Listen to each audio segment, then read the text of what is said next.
All right, ladies and gentlemen, I'd like to call the May the 27th, 2020 meeting of the Sebastian City Council to order, please. If you'll stand for a moment of silence, and then the Pledge of Allegiance will head by Councilmember Jim Hill.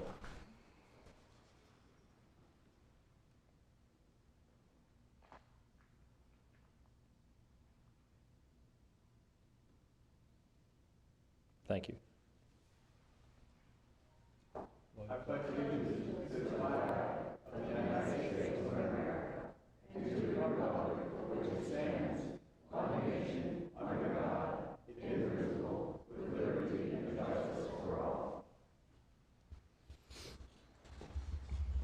Okay, the civility pledge. We will be respectful to one another even when we disagree. We will direct all comments to the issues, and we will avoid personal attacks. May I have the roll call, please? Mayor Dodd. Here. Vice Mayor Motti. Councilmember Gilliams. Here. Councilmember Hill. Here. Councilmember Paris. Here. Thank you.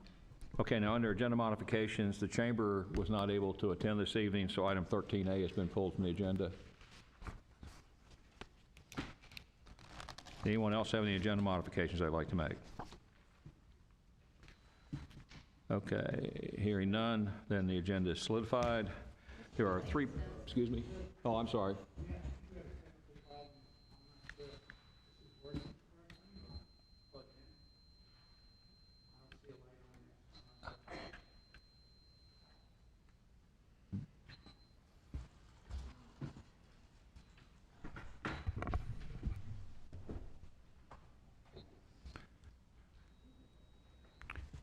Mr. Mayor, just to be clear, you need a unanimous when you're trying to pull from the agenda, changing? Yes. Yeah. Do I need that since the chamber canceled? On the chambers, they can't. They are not here, so they can't do their presentation. I don't need a vote on that, do I? I do. Okay. Yes, sir. All right.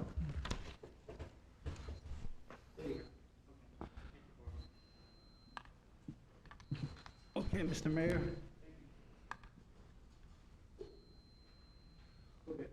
Yeah, oh, you're okay? Yes. Okay. All right. I need city attorney advised me I need a vote on the agenda modification to remove item 13A. All in favor, please signify by saying aye. Aye. Aye. Opposed, same sign. All right, motion carries. 13A is pulled. I have three proclamations. I can do.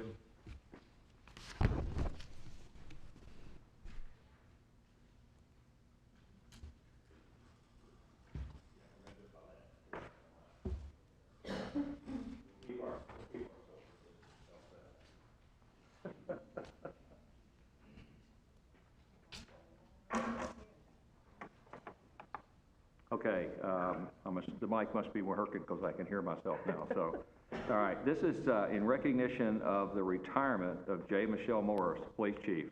I think if her family would like to come in, can we let them step not far in, but a little bit maybe, as long as they spread out a little bit?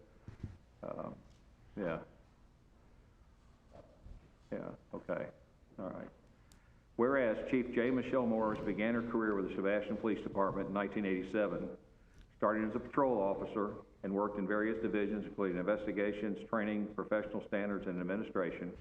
And whereas Chief Morris was the department's accreditation manager from 2000 to 2009, completing the department's initial state accreditation and 2 re-accreditations before being appointed to chief's position on June 25th, 2009. And whereas during her tenure, the Sebastian Police Department was reaccredited for 5 successful cycles in a row, providing for the department's prestigious Excelsior Status Award in 2017.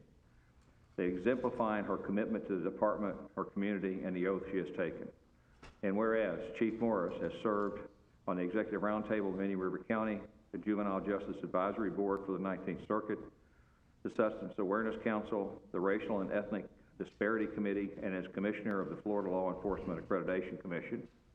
Now, therefore, I, Ed Dodd, by virtue of the authority vested in me as mayor and on behalf of the City of Sebastian, do hereby express our sincere appreciation and gratitude to Chief Morris for her 33 years of dedicated service to this city.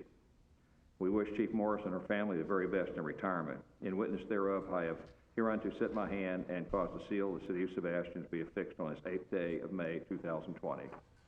Thank you.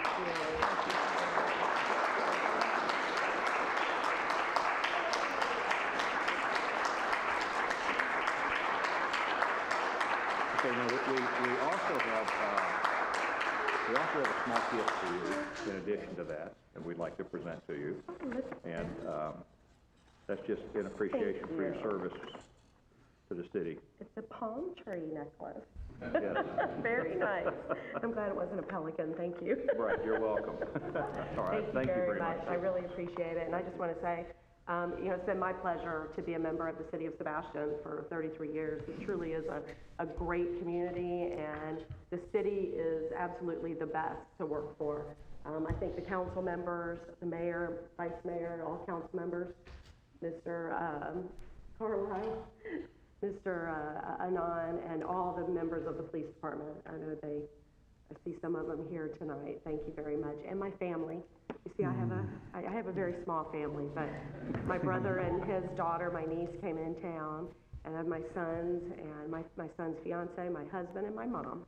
All right, Thank good. you all. Thank you. Mayor Dodd. Mayor Dodd. Mayor Dodd, can I say that?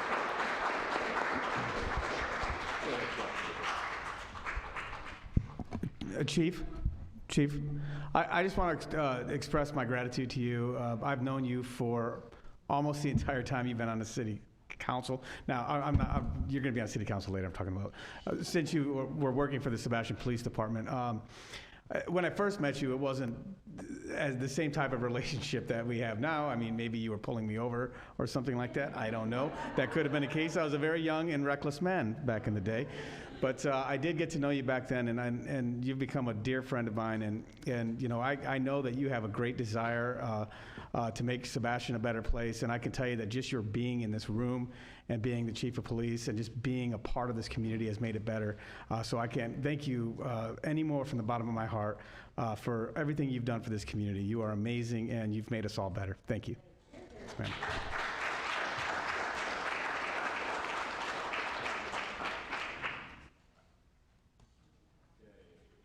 Second proclamation is Code Enforcement Officers Appreciation Week. Curtis, you kind of come up and... Would your partner in crime not want to come in tonight, or? Okay, whereas code enforcement officers are dedicated, well-trained, and highly responsible individuals who take their job seriously, and if you've ever been visited by one of them, you know how serious they take their job, and are proud of their department and the city with which they serve.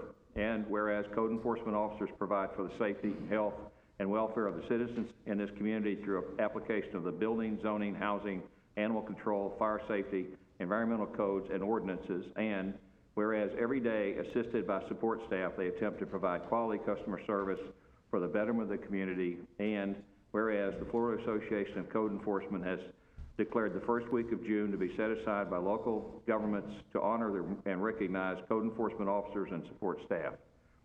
Now, therefore, I, Ed Dodd, by virtue of the authority vested in me as mayor of the city of Sebastian, do hereby call upon all residents to observe the week of June 1 through 5, 2020 as Code Enforcement Officers Appreciation Week, and encourage citizens to join the City Council in expressing our appreciation for their dedication and outstanding service. I witness thereof. I have unto set my hand and caused to seal the City of Sebastian to be affixed on the 18th day of May, 2020. I shake your hand, but we can't do that. I'll just say this. Thank you, Mr. Mayor, Council. Good evening, great citizens of Sebastian. I'm not getting any feedback here. I know the people on the monitors can't speak, but you're in here. We can do better than this. Well, on behalf of the Code Enforcement Division, which includes Richard Iacchini, the other Code Enforcement Officer, and Janike Smith, who they couldn't be here. And I think, I'm biased, but I think the hardest working division in the police department. They might disagree with me, but we want to thank you for a great year so far. It's truly a team effort to do code enforcement. And we thank, like Dory Bosworth from the Community Development Department and administrative staff and the PD and the citizens. You know, without you, we can't be everywhere. So we just want to thank you and thank you for another great year. Thank you.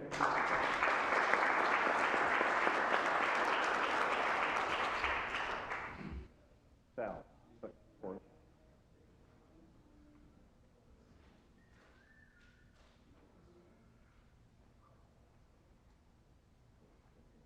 How are you this evening? Good. Okay, this is a proclamation recognizing Sal Neglia. Whereas communities across America are fortunate to have residents with a high moral compass and strong desire to serve, and in 1984, Sal Neglia began his community service as a member of the Code Enforcement Board for 10 years, overseeing and ensuring the quality of life for Sebastian's residents. And whereas during that decade, Sal enhanced his code enforcement service by also serving on the Citizens Advisory Task Force to help assign grant monies to improve key areas of the city, such as Louisiana Avenue. He also served on a charter review committee to provide input for any necessary changes to the city's foremost governing document, and was also instrumental in the formation of the Treasure Coast Regional League of Cities, which allows the city to collaborate with neighboring communities on areas of mutual concern. And whereas in 2005, Sal Neglia was appointed to the City Council, serving until 2008, where his encompassing insight, understanding, and experience of local government continues to enhance the quality of life that Sebastian residents enjoy today. Now, therefore, in appreciation of Sal Neglia's dedication and meritorious community service, and with grateful thanks, let it be known that I, Ed Dodd, Mayor of the City of Sebastian, issue this proclamation on behalf of the city. In witness thereof, I have hereunto set my hand and caused the seal of the City of Sebastian to be affixed this 8th day of April, 2020. You notice 8th day of April is a long time ago. This was the COVID vaccine, or the COVID problem has made us not be able to do this until this time. So it's a little bit late presenting this to Sal, but you're welcome. Thank you very much. Thank you. Thank you.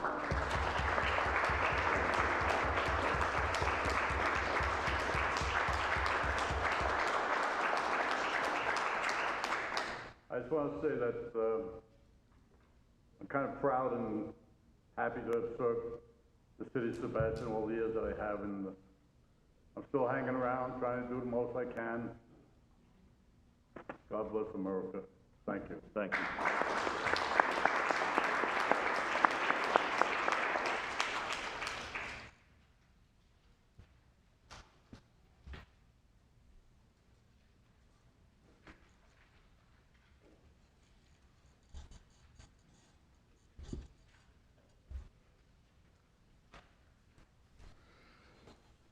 Okay, I've got a couple of brief announcements that are not in the agenda.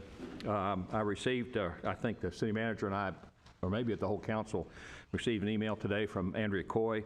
The Senior Centers Board has met and decided to follow the governor through stage 3 of his opening, so they intend to stay closed until the stage 3 process with the governor gets finished. They are going to meet on the 23rd of June and kind of reassess the situation and see where they are with the governor's opening orders on that. One other on a personal note, I picked up on a conversation this last week that indicated that I've closed the 5:18 meeting 10 minutes early, and they were 100% right. I went back and looked.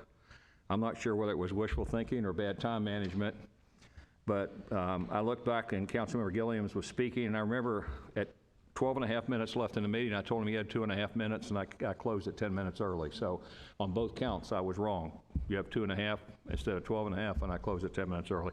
I apologize, Councilmember Gilliams, for cutting him off early, and apologize to the council for closing that meeting 10 minutes early.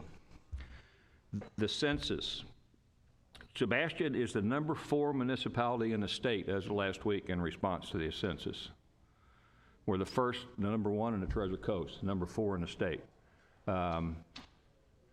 We've still got a ways to go. So if you haven't done your census response, they've extended the time frame on it, but if you haven't done your census response, please do so.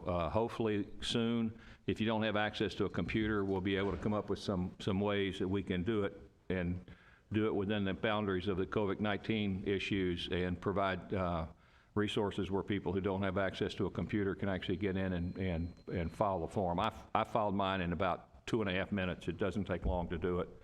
But Sebastian has an extremely good record. And like I said, we were ranked the number 4 city in the state in the percentage of responses that per capita, per population that were done. So, yes. If I could jump in on that, it can also be done by phone. So, Yes. So you don't need the computer or the skills. It can also be done by phone, my understanding. Okay, good. Thank you, sir. Thank you. Okay, consent agenda. Does anyone like to remove the item that we have on the consent agenda? Mr. Mayor? Yes. Maybe there's some other people up here that might want to make announcements. I don't know, you may want to ask. All right, does anyone else want to make an announcement? Yeah, Go right ahead. thank you, Mr. Mayor. I just wanted to remind the public also that the 4th of July is canceled, the parade. Is that correct, Mr. Mayor? Yes, it is. Okay. And that they let the public know at home that they can't participate. They don't have to come down here through our communications, Zoom.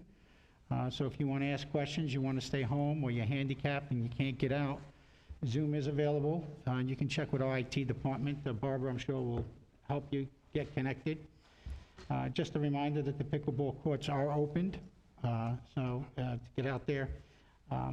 Very, very important, and I can't emphasize this more than anything, that people in this community take it very lightly about wearing masks in public.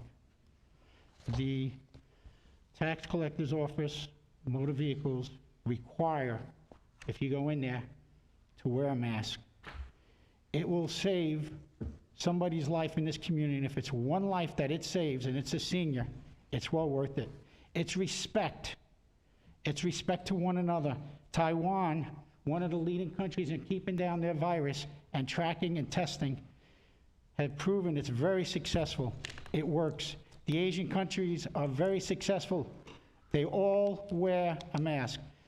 And I'm very disturbed by looking around in this room that the majority of the people in here do not have a mask on, the majority of you.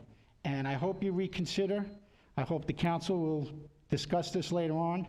But until we get out of this virus, please reconsider, check with your doctor, check with the scientist. It is so important. It really is. Until they start doing testing in our community, and I'm sure Paul is going to remind you, because he called me to let me know that there is no testing in this community. Up in Brevard County, there is testing, but they're not tracking and tracing.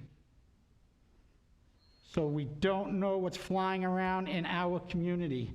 We must take it serious. And the newspapers have an obligation to educate the public, to let them know how serious it is. The county commission does have their meetings every Tuesday at 9 o'clock. Government is up and running in our Indian River County. And our council meetings for June 10th and 24th look like they're on the calendar, and I'm hoping that we can get a lot of stuff on there and get caught up on some of the issues that concern our community. Thank you very much, Mr. Mayor. You're welcome.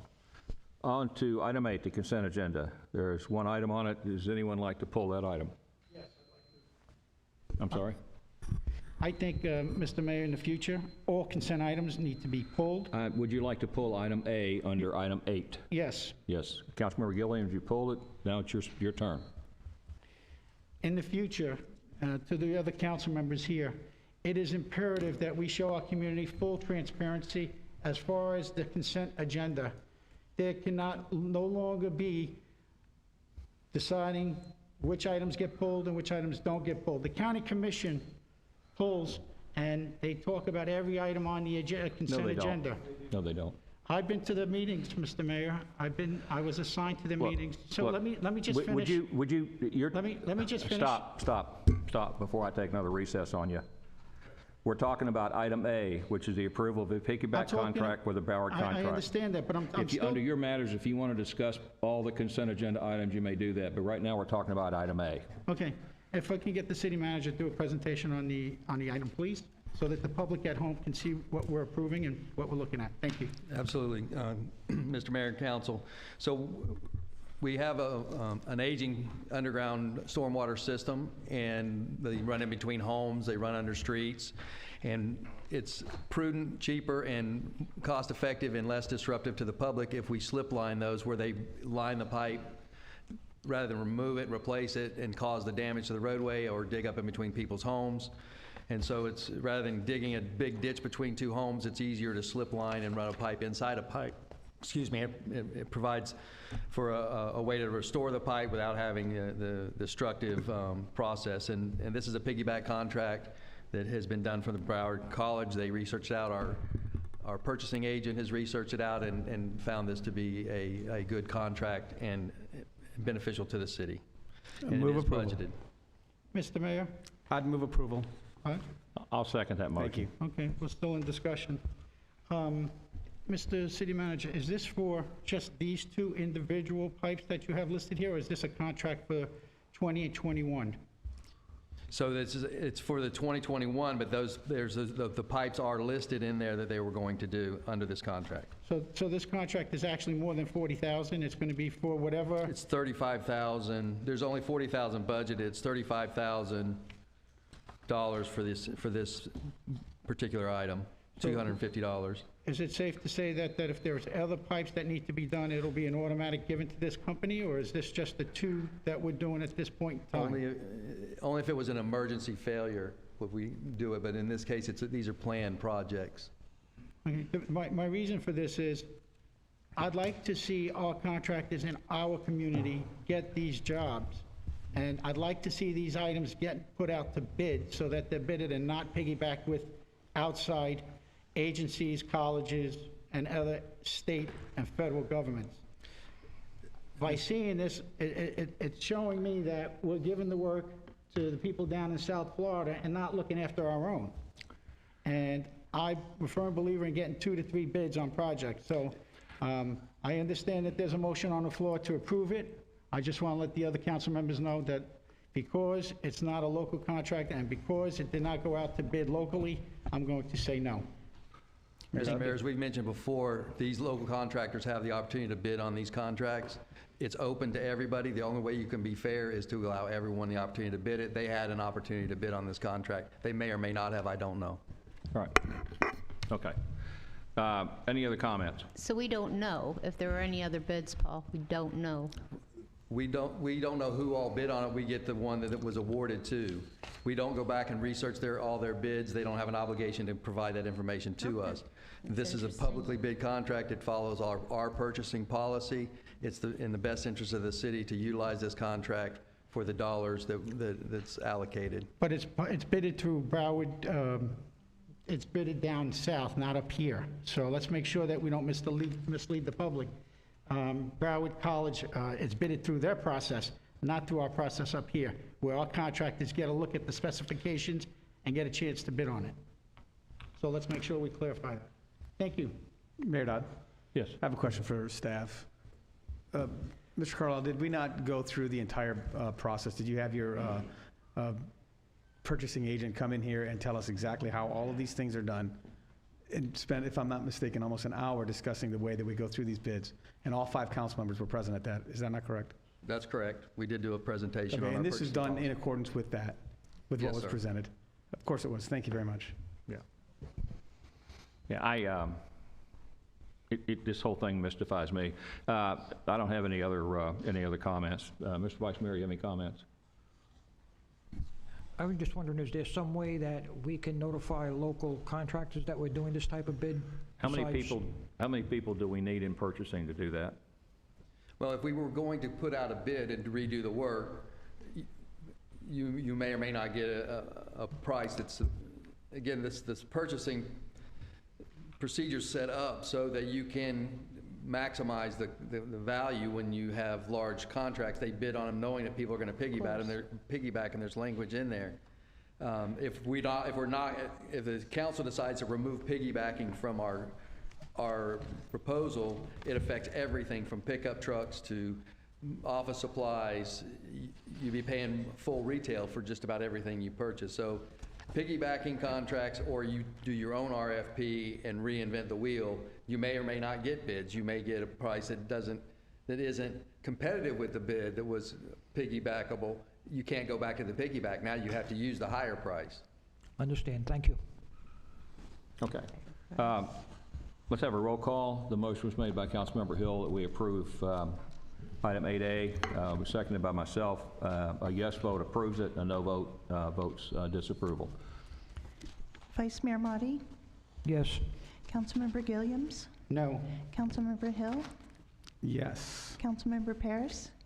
Yes, but I'd like to see it done differently in the future. And Mayor Dodd? Yes. Thank you. Motion carries. All right. All right. Committee reports. Natural Resources Board. We have an opening on the Natural Resources Board, and I believe there was one person, Mr. Patrick Powers. who has expressed interest in being on that board. Is Yes. Mr. Powers here? I don't think he could make it, but he's still interested. Okay, all right. I'll move to appoint Patrick Powers to the Natural Resources Board. Sounds good. Anyone have any issues with that? I don't know him, but we need volunteers. Yeah, all right, so all in favor say aye. Aye. Opposed, same sign, none, okay. And then we have a opening on the Parks and Recreation Board, and Richard Morano has volunteered to be on that board. Is he here? He's in Zoom. He's in Zoom. He's on Zoom? Sir, would you like to say anything if you're available on Zoom? Yeah, how you doing, Mr. Mayor? Good, how are you today? I'm good, I'm good. Thank you for the opportunity to serve the city of Sebastian. Okay. Did this a while back, prior to the pandemic and the COVID problems that we're having. Sitting, waiting. I've had past experience for the last 4 or 5 years down in Delray Beach, working as the board of directors, on the board of directors for Las Verdes Property Owners Association as vice president. And a lot of my duties involved maintenance and contracting for the sports facilities that we had, tennis courts, swimming pools, pickleball courts that were new that we put in, and some various other things. So I thought I could transfer those qualities up here to Sebastian. We just moved here last year. I'm a new resident, and I'm just looking to serve the city as best I can. Okay, any questions for the gentleman? No, sir. All right. I'll move appointment of Richard Morano to the onto the Natural Resources Board. All in favor, say aye. Aye. Aye. Opposed? Welcome aboard, sir. Thank you. Thank you. Okay, now we have Plain Zoning Commission. We have 2 openings on the Plain Zoning Commission. Both of the incumbents, Rick Carter and Mr. Quasabach, have asked to be to continue on in their role. Joseph Civil has removed his application. David DiVirgilio, this Italian, I'm having a hard time with that, you know. But he's a new applicant, and John Cristano has this week asked to have his name listed as an applicant for incumbent position. Are any of those gentlemen here? I think I saw Mr. Cristano outside. If he is, we might let him in if he wants to address us. I believe he is outside. Somebody needs to let him in, and we also got Mr. Quizabash in Zoom. Okay, let's let Mr. Cristano, since he's here, let him address us, and then we'll bring the Zoom people in. How's that?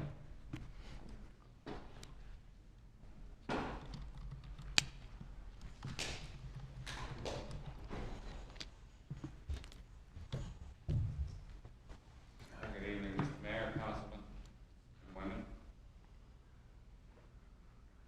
Have any questions, or do I do a presentation? Do you have any comments you want to make? Just that I know Mr. Simmons, who I advocated for a permanent position the last time one came up, waited 6 years to get on there. That's an inordinate amount of time. I believe that fresh ideas and fresh voices are a benefit to the city, and I'd like to add mine. Not wait 6 years to do it. Okay. That's all. All right. Any questions for him? No? Okay, you can bring the first Zoom person in, would you, Barbara?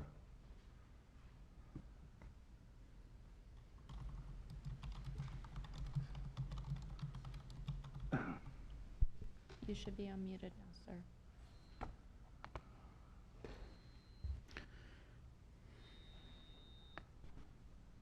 There you go.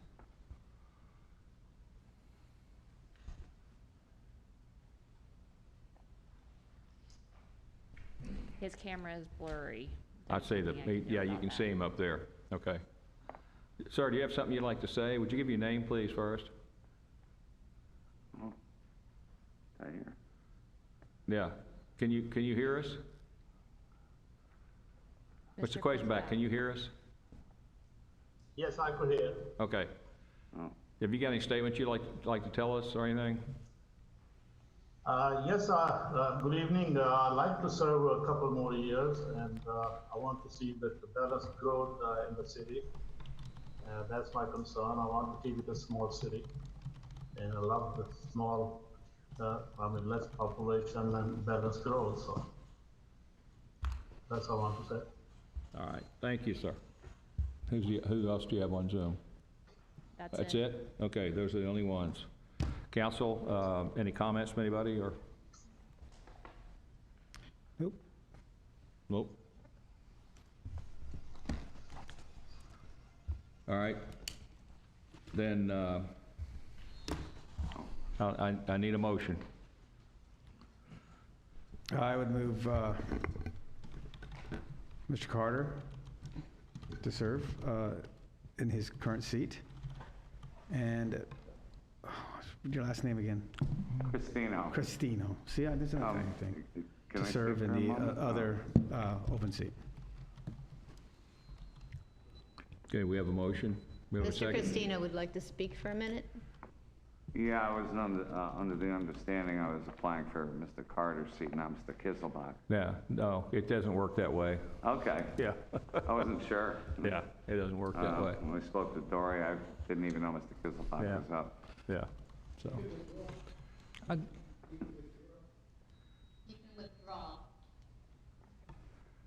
Okay, so any other comments on the motion? Do you have a second on that motion? I'll second the motion. Okay, any comments? I- All right, all in favor say aye. Wait, Vice Wait, Mayor Mr. Mayor. has a comment. Who? I have a Oh, comment so- here. I'm sorry. As we look at the zoning commission, and as the applicant said, he's been waiting, some of the members have waited a long time. Mr. Cristano is an alternate at the present time. Looking at Mr. Quasselbosch and Mr. Carter with his background, he's got a legal background, is very well qualified and served as a balancing point on the board. Mr. Quasselbosch, with his engineering background, has served to give guidance on the planning and zoning board. At this time, I'd like to see both of them and in their positions. So, Okay. they both have excellent backgrounds. So, Mayor Dodd, if I could make a suggestion, well, you should take everything one at a time. There's 2 positions, and we'll just take them one at a time and take a vote on each one of those positions. Okay, well, all right, let's vote on Mr. Carter's position then, if you'd like to do that. So, are you willing to remove your motion so we can do that? Yes, I will withdraw my motion. Okay. Now, we're going to It's actually a vote on, nomination. wait, we're going to vote on Mr. Carter's position. Do we have a motion? Well, I'll make the motion was there a motion on the floor for Carter? He withdrew his motion, so Councilmember Hill asked that we treat these one at a time instead of 2. Okay, so his motion's still on the floor for Carter then, correct? It is. Okay, thank Yeah. you. So, the motion for Carter was made by who? Me. Jim. By Councilmember Hill. Okay, and I'll second that motion. All right, so we're going to vote all in favor of Mr. Carter continuing in his positions. Please signify by saying aye. Aye. Aye. All opposed, same sign. All right, Mr. Carter's position is continued. Make a motion to put Mr. John Cristino on the board for the other unexpired term to end whenever. We have a second on that.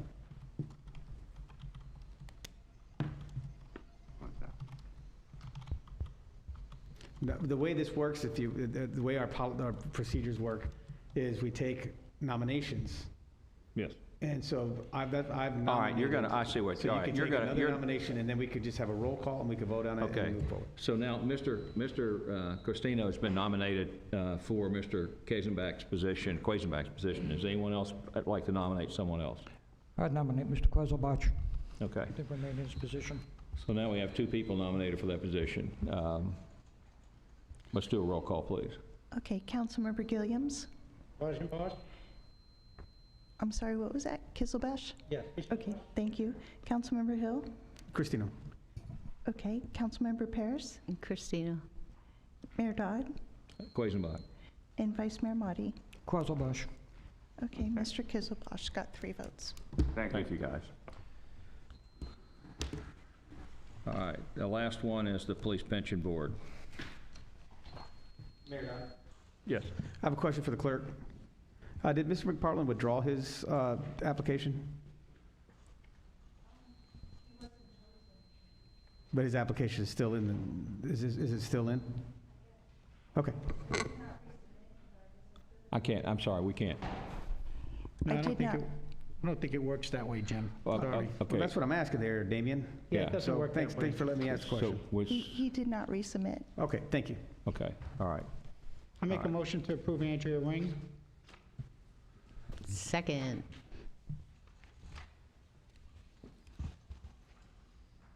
Anybody else have anyone else there to nominate? Okay, all in favor signify by saying aye. Aye. Opposed, same sign. All right.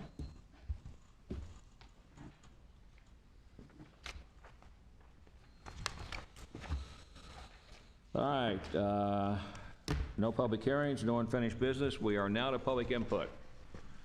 And the way we're going to do this, just to try to keep some order, is we're going to start with the young lady with the uniform. I can call you young because you're probably not a whole lot older than I am, if you are. And then we're going to go down that row and back and around and over. All right?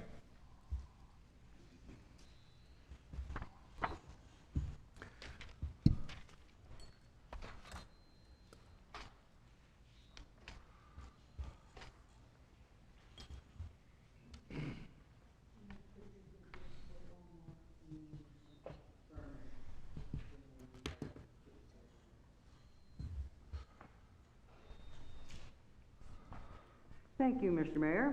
Wasn't expecting to go first, but here we go. My name is Andrea Coy. I live in Sebastian, and I am going to be reading you a letter addressed to Council Member Damian Gilliams, the city manager, and the city attorney, with copies furnished to each of you. Subject: the cease and desist defamation of Andrea Coy. Wednesday, May 27th, today. On numerous occasions, Councilmember Damian Gilliams has accused me, Andrea Coy, and other former council members of wrongdoing and alleged criminal activity concerning the purchase of the cemetery property and the disposition of the sugar sand. As a newly elected official, Councilmember Gilliams is using his position on City Council to verbally broadcast his slanderous remarks, as well as using his city email account to defame and libel me in public records. In a City of Sebastian email dated Saturday, April 18th, Councilmember Gilliams accuses me of being in hiding because I gave $300,000 to political friends. He goes on to say, quote, "Shame on you, short memories, you're weak. I got elected to clean up the mess. You're a disgrace to the uniform. Until you come out of hiding and tell the community what happened on the cemetery, I have no respect for you." Misspellings, bad grammar, punctuation errors, the use of all caps, and allegations of theft of city property is Councilmember Gilliams' idea of an appropriate email to send to a constituent. I came before Council on Thursday, May 14th, asking Councilmember Gilliams to apologize for his libelous email, but he refused. To add insult to injury, on Wednesday, May 20th, around noon, Councilmember Gilliams decided to double down and use a bullhorn to broadcast, quote, public service announcements, end quote, to a group peacefully assembled in Riverview Park, a venue which they had reserved and paid for their exclusive use. Once again, my name was connected with alleged unlawful activity. The slander continued the next day in Riverview Park. I have videotaped both instances of slander on May 20th and May 21st. As if this is not enough, Councilmember Gilliams continues to wantonly make libelous and slanderous allegations despite the fact that Florida Department of Law Enforcement has declined to pursue the issue due to lack of evidence. Because Councilmember Gilliams is making these allegations in his capacity as a city council member, I am asking the City Council to formally admonish him and demand he immediately cease and desist the libel and slander aimed at Andrea Coy. Councilmember Gilliam should also apologize to me and all the others he has tried to implicate in his fictitious scheme to turn a legitimate purchase of cemetery property into the crime of the century. This is my last demand for decency on my own behalf. Should Councilmember Gilliam choose to continue his unsubstantiated allegations, I will seek legal remedies that may include Councilmember Gilliam's individually and the city of Sebastian. Thank you. Thank you.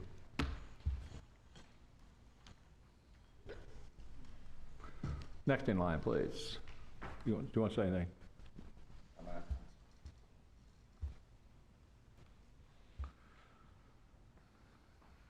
Good evening. My name is Christopher Nunn of Sebastian, Florida. Mr. Mayor, I want to remind members of the council not to lecture our citizens on items that they are not an expert in. Items like medical issues, telling people when and where they should not do things. That is not their role as a city council. It's to help run a city. Also, not to talk about respect when respect is obviously something they don't understand in any portion. Also, if discussing other councils like the county, they probably should really understand how the procedures at those councils work. Also, understanding how purchasing works.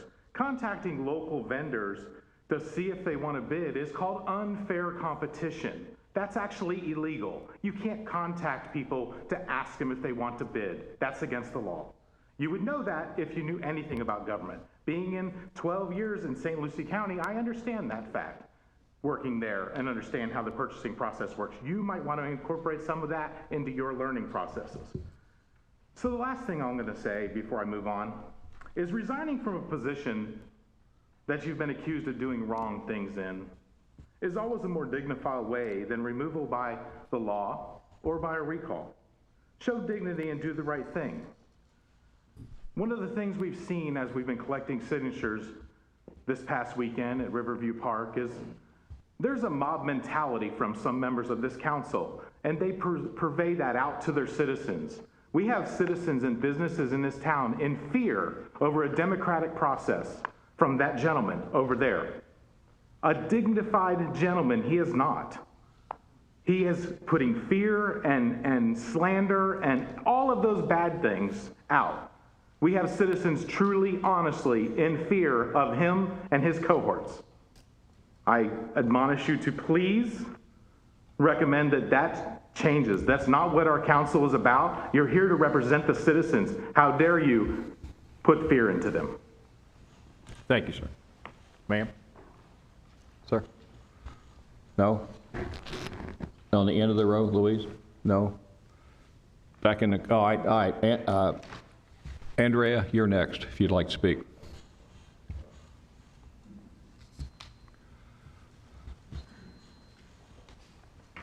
I just want to say thank you.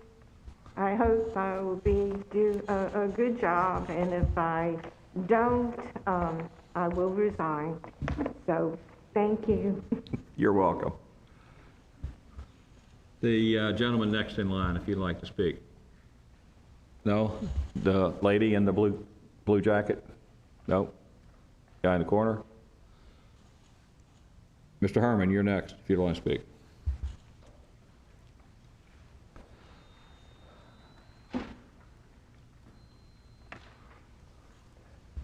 Good evening. My name is Russell Herman. I reside at 586 Redwood Court. Good evening, members of the Sebastian City Council. I will speak briefly about the Take Back Sebastian's fourth major issue, transparency in government dealings. Dr. Cox will discuss this matter also later on in reference to completing our integrated pest management plan and initiating work on another, working on the annexation future land use plan, and working on the city's comprehensive plan. Those are excellent examples for how the city government can show progress in transparent decision-making. Start them up and use phone, emails, and Zoom to get on with this. Time is running short. With respect to lack of transparent decision-making, I can only look at the way this city made decisions last year about the Graves Brothers annexation, done in the shadows.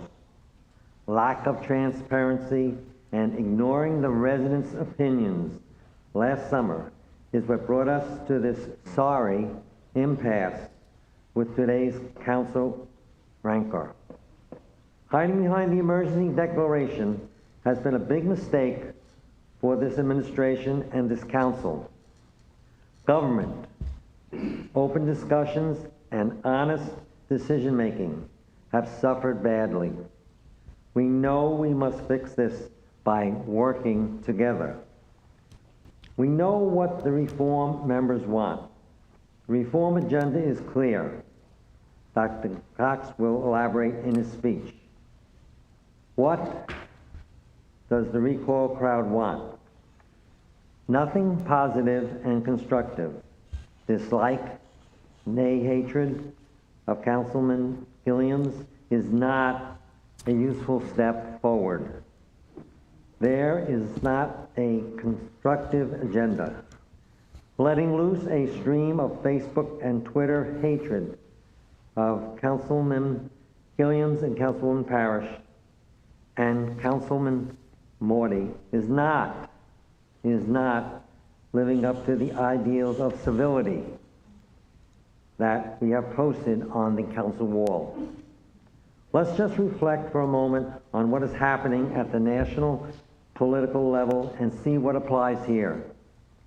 The president has systematically fired the messengers, the inspector general, the 4 federal agencies, and any other messengers who bring what he thinks is bad news.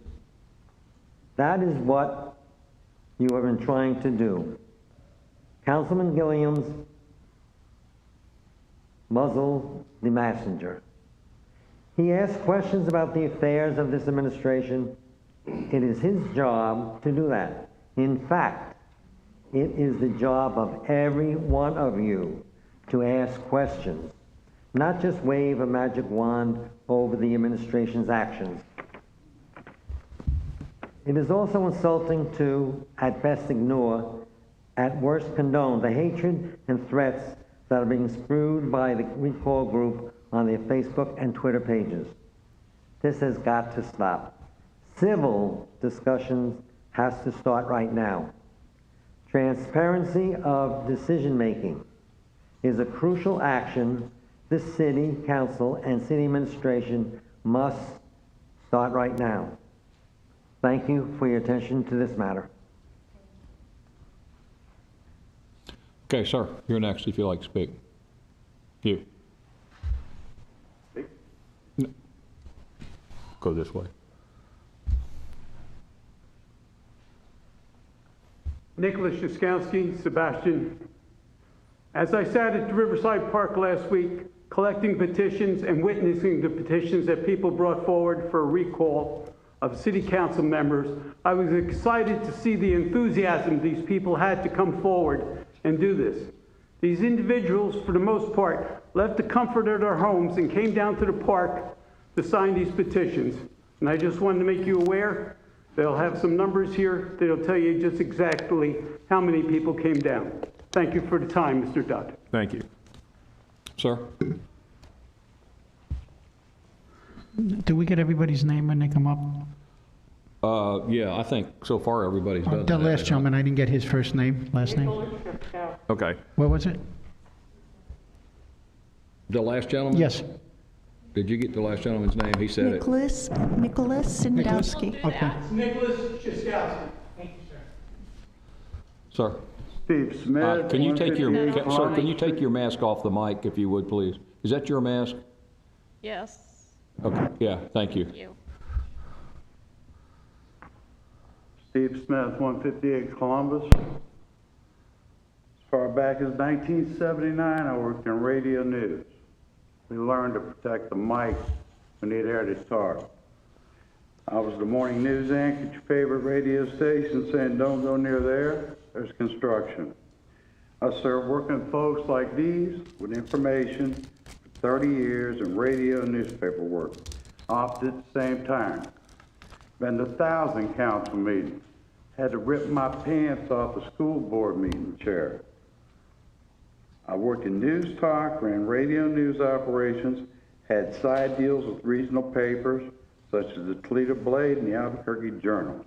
Became a newspaper reporter, investigative reporter, rose to editor, managing editor. Hired, fired, helped, critiqued, cajoled, edited, signed, promoted, and canned many a reporter. They handed me their work to edit, return for correction, broadcast or publish, and say, well done. Some saw me behind closed doors when the red ink exceeded the black on the copy. 15 years ago, I ditched it, went to truck driving school for the air and space, and bought a home here. I've been gone or recovering from gone ever since. Hadn't met any of you. Now, my travels in recent months before parking the truck for retirement last Saturday at 09:30, I've been wondering what's going on around here. And I looked to the local journalism for a clue. And I applied filters. Too far away to tell me. The two that I worked for ended up with something called the Sebastian Daily. Took a look. Wrote a letter to the editor of Sebastian Daily, which is a website and or company purporting to serve the citizenry in a particular manner which defines a public figure or public entity. Editor defined as a job or position therein. A letter referred to an audit of news copy, in other words, product, conducted by myself, 3 examples of news stories important to my neighbors under a single byline in a 5-day period 2 months ago. Once home, sent them to my printer, marked them up with red ink. Next, used the term the caller. Caller contacted me to confirm authorship of the letter prior to publication is required, acknowledge the point-by-point critique contained therein to be truthful in every aspect. I heard promises to do better. Said letter did publish shortly thereafter. Act of bravery. Now, libel done left the room, accusations of slander for further criticism on the same topic with the same public entity already on the record, placed there by entity, foolish. Just don't know. I'm just looking for vital information, services to be rendered myself and my neighbors rather urgently. Find it lacking. So my message is that the caller offered a brief explanation, and I quote, "Some of the articles are written by somebody else, and I just put my name on them," end quote. Dictionary contains other words and phrases also found in legal definition which describe caller's statement adequately. There is more red ink, lots of pure opinion, little bits of fact unexplored. Statements of fact without attribution. This is where you stop, you ask yourself aloud, according to who? And you receive no answer back. Although there was a promise of reform, the hits just keep on coming.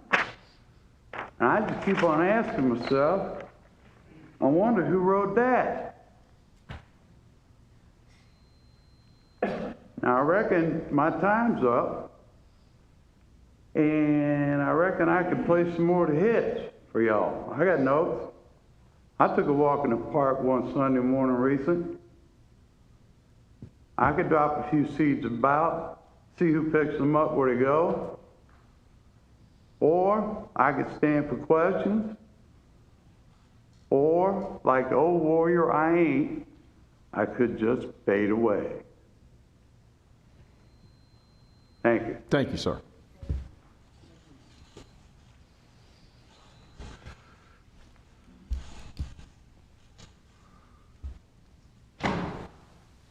Gentleman in the corner. Would you like to speak? No? Okay. Michelle, you're next.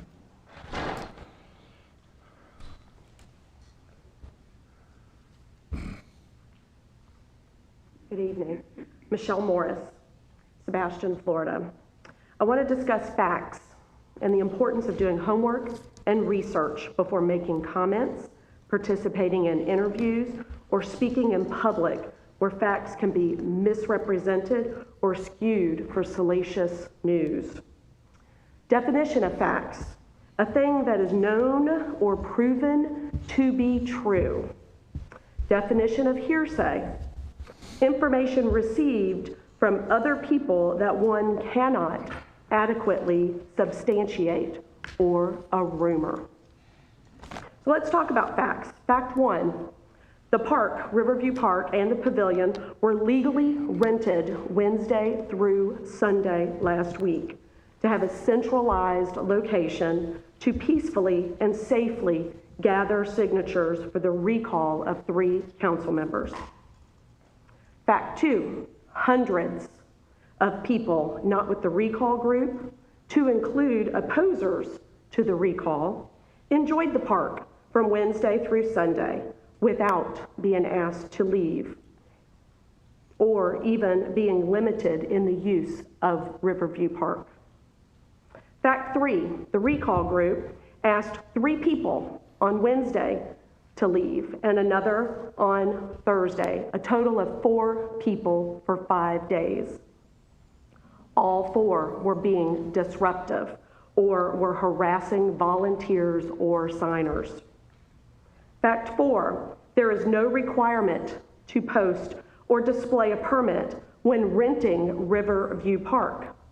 The city actually only issues you a receipt for payment. Fact 5: the park rental was for non-exclusive use. People were allowed to enjoy the park as long as they were not disruptive to the citizens using the park. Fact 6: the First Amendment of the United States Constitution is part of the Bill of Rights that protect freedom of speech, freedom of religion, freedom of assembly, freedom of the press, and right to petition. Fact 7: a council member showed up in an attempt to disrupt the First Amendment rights of Sebastian residents there to sign petitions in peace. Fact 8: on Saturday, May 16, recall organizers held a meeting to speak with volunteers who were interested in helping the recall process. They expected 20 to 40 people, but well over 150 showed up. There was no permit due to a much lower expectation of participants. Fact 8.5: the police were not called. They were merely patrolling the area and witnessed a council member with the bullhorn yelling toward the Sebastian residents exercising their First Amendment rights. Fact 9: I'm still waiting on my public apology for Councilmember Gilliam's false allegations of my harassment of his friend. I'm sure by now he knows his statement was not factual, but based on hearsay, and I certainly hope he realizes the importance of being factual. On a side note, I'd like to thank Vice Mayor Motti for his apology and Mayor Dodd for his apology for making a mistake. I think that shows your true character for both of you. And my final fact, fact 10, I am truly amazed and humbled at the people of Sebastian for their respect, their determination, and their outpouring of gratitude and support to the recall group who organized this process. Thank you. Thank you, ma'am. Next person, please.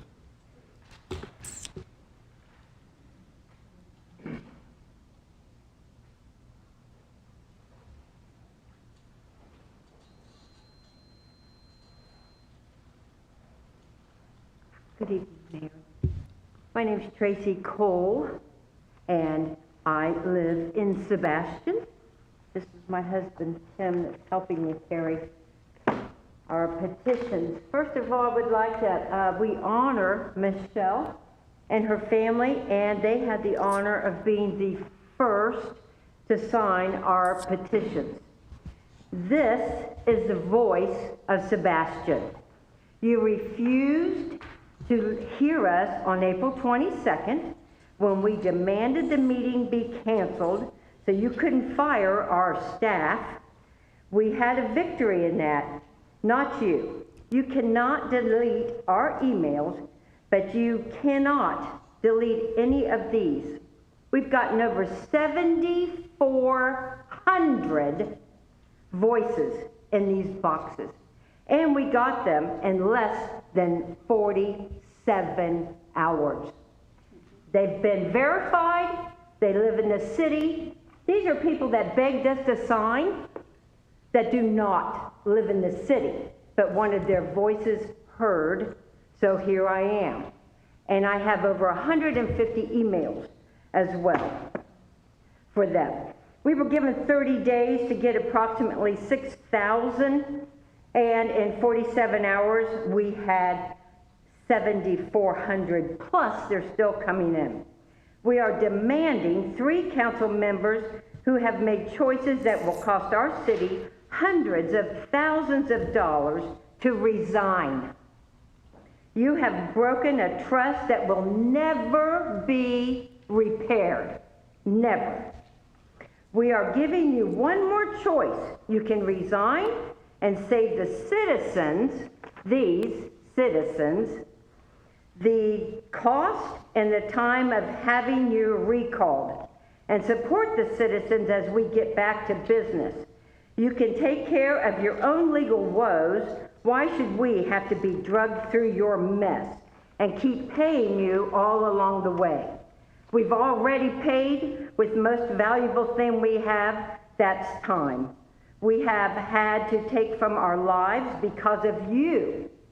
The threats I have personally received, and my husband, and many other members, we've received, and my husband has had to worry about harm coming to me just for doing the right thing, because I had a heart for the citizens, the majority of the people that you're sitting there getting paid to listen to. And I am the one that had the compassion to listen to them. I usually don't mix my personal beliefs with politics, but 2 council members keep doing it, so I must respond. Trust me, God has been in this process. Since he filled my heart with such compassion for the residents that you are ignoring, but you're getting paid to listen to. Only God can make a person so burdened that it moves them to help. I had no agenda. I didn't know one person that was involved, but since I have committed my life to live like Jesus, I am moved with compassion. What has happened because I am willing is a testament to how God moves. He can do all things but fail. This was his battle, not mine. The citizens of Sebastian needed freed from the fear and the lies you 3 have spread. And trust me, every lie, every trick you did will come out, and has already begun to do so. It is now harvest time. Every deceitful seed you sowed has grown, and the citizens are going to make sure you reap it all. Charles, if you continue to work with the state's attorney's office, you can leave with a little bit of dignity and maybe build a trust again to serve. The other 2 cannot. You got 30 seconds. So, make no mistake, the voters will win. You will be removed. We don't care. But if you care for us, don't cost us. And look at me when I'm talking to you. Ma'am, please. And I also would like to... Ma'am, no finger pointing. Be respectful. I'm sorry. I want the picture that he took of my behind when I was over there that everybody came up to me and said he took. Okay. I would like that picture, please. I didn't give him permission to do that. So please start building a trust with us. And don't put us through any more of this. Take care of your own legal woes and leave us to start our city again and do it with some dignity. Thank you, ma'am. Thank you.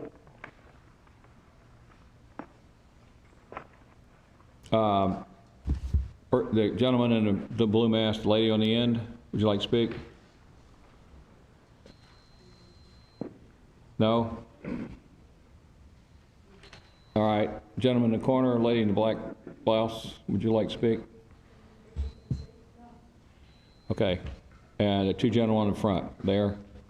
Sal, would you like to speak? No. No, okay. Gentleman in the back, come forward, please.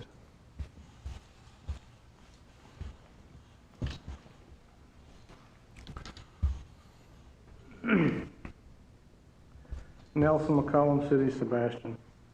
The last council meeting had a presentation by Councilman Hill about how canceling the April 22, 2020 meeting was appropriate and that the city council should never have meetings when under a state of emergency. But what I find somewhat hypocritical is that former Mayor Hill and current Mayor Dodd ignored that same reasoning for a previous city council meeting last year. On August 28, 2019, at 2 p.m., Florida's governor issued a state of emergency for Indian River County due to Hurricane Dorian. Yet Mr. Hill, along with Mr. Dodd, held a city council meeting that evening while our county was under a state of emergency. So why did the August 2019 meeting take place under a state of emergency, but the April 2020 meeting got canceled? Could it be the August meeting had an issue Mr. Hill and Mr. Dodd wanted passed at all costs, like annexation? But the April meeting had an issue on it they didn't want passed, like possibly electing a new mayor. Why would the city council pass such a controversial issue during a state of emergency with such strong opposition to it? Maybe to get their own desired outcome rather than the voters. But the voters were paying attention. Just over 2 months later, 3 of the council members who participated in pushing through annexation during a state of emergency were voted out of office. But voters would have to wait another year to remove Mr. Hill and Mr. Dodd for their part in governing against the will of the people. I hope the citizens will use their memory in November and hold the former councilman accountable for their decision to govern against the will of the people by shoving annexation through. Maybe then we can have a city council that does the simple job it is elected to do, and that is to serve the voters, listen to the voters, ponder their opinions, and govern for the will of the people and not against it. How annexation passed without proper debate and when it was passed while our county was under a state of emergency was shameful behavior. Sebastian residents don't mind being governed over, but they do mind being ruled over by a council that ignores public opinion and shoves through agenda items that suits their personal preferences over the public's desires. Mr. Mayor, this big distraction over the last 5 weeks has happened because you directed or allowed the cancellation of an April 2020 meeting 3.5 hours before it was set to take place. It could have been held with some extra precautions, but it was canceled, all because you didn't like the agenda, which had on it the possibility of you being replaced as mayor. Yet, you were willing to take part in a meeting last August, again, while under a state of emergency, to push through an agenda item you wanted approved. That's not governing. That's dictating, and the people of Sebastian deserve better. Lastly, I hope in the future you will allow all the duly elected councilmen to speak fully and completely without gaveling any more meetings closed when you disagree with what's being said. Mr. Council Gilliams may be unorthodox, and at times he's downright annoying in his behavior, but he is a duly elected official, just as you are, and he deserves to be heard. If he wants to annoy the voters and ramble on about trivial points, so be it. The voters can remove him from office in 18 months.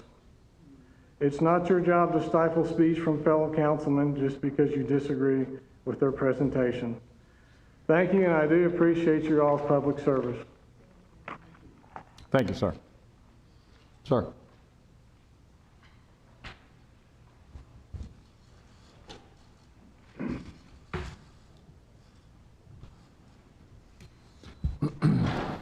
Good evening, Mr. Mayor. My name is Graham Cox. I live at 1213 George Street in Sebastian. It's unfortunate that the city government has come to such a screeching halt on long-term issues that affect all of us. I'm going to name those issues. The future land use plan for the Graves Brothers Annex property, the completion of the city comprehensive plan, we've gone very few steps on that, the preparation of integrated pest management plans for city parks and recreation areas and for the city's canals and ponds. The fourth issue was raised by Mr. Herman.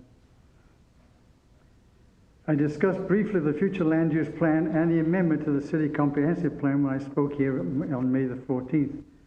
I urged you then and do so again to get to work on this.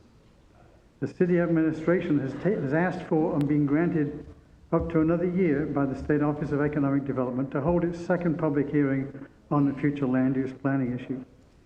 Don't use the pending court decision as an excuse for inaction.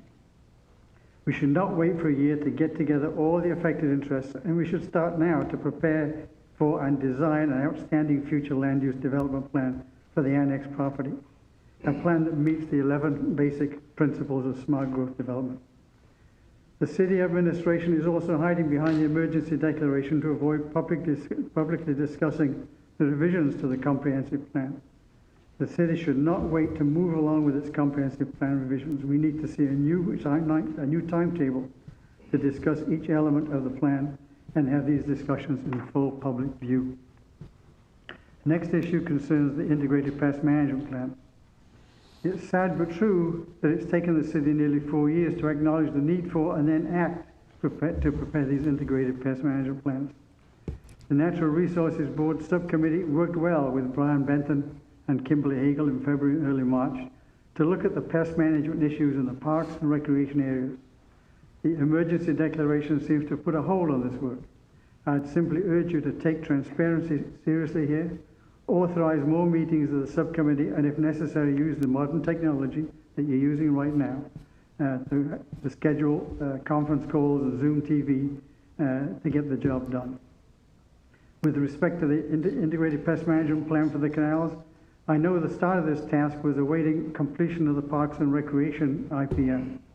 But given the 3-month delay, I see no reason why this work cannot move forward in a parallel fashion, again using conference calls and Zoom to gather the broad public community thinking on this issue. The year 2020 is moving along very quickly. Waiting for the perfect moment to start and finish this canal IPM is not necessary. I have confidence in King Griffin to get this job started and completed by the end of the year deadline. The future of the lagoon water quality depends on the host of small but meaningful actions throughout the watershed. Actions to stop the flow of harmful chemicals to the lagoon. Ending the poisoning of our canals and ponds is one of these small but critical steps. Thank you. Thank you, sir.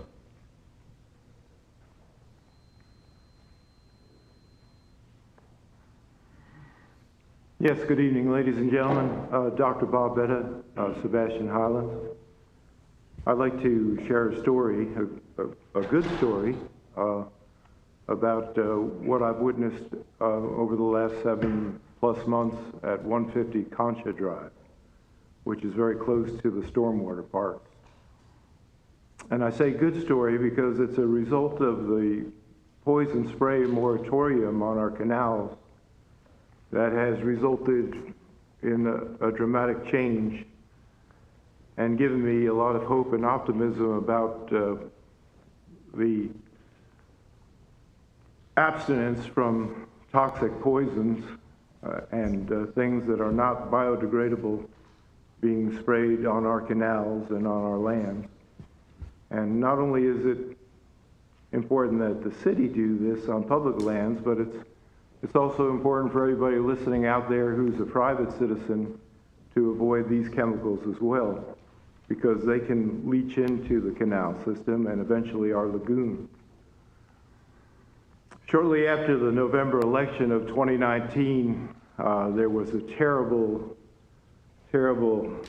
incident of spraying the canal behind 150 Concha. It almost seemed like it was malicious to me. It was awful. And the birds left the neighborhood. The fish were dead. The plants were yellow and brown and killed, and it was so totally unnecessary. Well, since that time, the birds have returned. There's some baby birds in a nest there at 150 Concha now. There were no birds there for 2 or 3 months afterwards. There was no sign of fish in the canal system. Recently, I saw a bunch of minnows in there, and it made my heart feel good. We've got to continue on this path, because over the next 10 years, we can bring a lot of the life back to our ecosystem. We can bring back a lot of our seagrass beds. We can bring back a lot of the fish and clams and oysters that have been devastated by practices that are not healthy for the environment. In addition to that little positive report on our moratorium, which I think was a direct result of last year's election and getting new people in there, because shortly after the election, the moratorium was passed. I want to read a letter about a lady who went into Riverview Park as that petition was going on. It's as follows. I went to Riverview Park today, as I do every day, and the park was sponsoring a petition drive. I asked what it was about and took a few copies of their petitions in case I decided to sign them. I declined their advice and told them thank you, but I'd rather do my own research. Then I left because my service dog alerted me that I needed my medication. As I approached my car, a police officer told me, "They don't want you back here today." I said, "Okay," and I left. Then I went back without my dog. I told them I was new here and asked what it was about.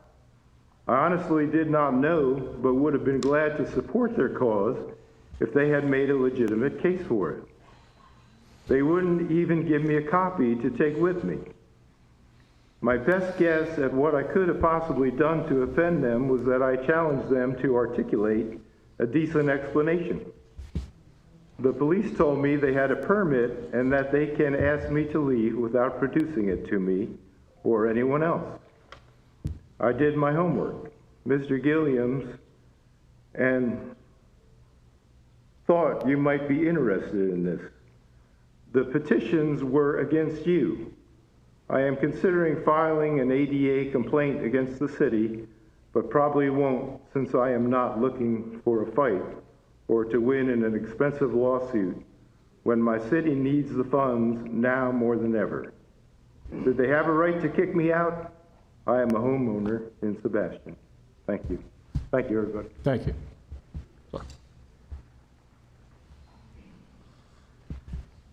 Good evening, council members. I'm Father Dave Newhart, recently retired from parish ministry and a resident of this fine community for 13 years. I have sat and worked with many of you on the council before. I have major experience in the corporate world before I went into ministry late in life. Certain comments about education and that somebody has more education than a lot of people doesn't make you smarter. It just makes you more, well, it doesn't give you any common sense at times. You might have a lot of knowledge in a certain area. My point is that I wrote to some of you council members, and I got a very nice response back from everyone that I wrote to, except for one who claims to be for the community, but however did not respond, and I was very kind in it. I've worked in the corporate world. I work with the church. I mean, if you want to talk about volunteerism and working with people that have a lot of different diverse ideas, you should try and be a pastor. That's all I can tell you. But we work with consensus. And while we may not agree with everything and we come to that conclusion and we say, okay, we can work together and not be at each other's throats all the time, which does not bode well because it sounds like two kids out in the parking lot fighting. And I'm sorry, but you are positive, you're supposed to be positive representatives of this community. Now, have I always agreed with the city council? I can tell you no, Andrea. We're on good graces, okay? There was a time in which there was a petition that came out, there was a resolution that came out that was going to stop all flea markets. And that included my church. Now, the problem is that we are classified public service residential. Now, if you're public service commercial, you're able to do it, such as the VFW and the American Legion.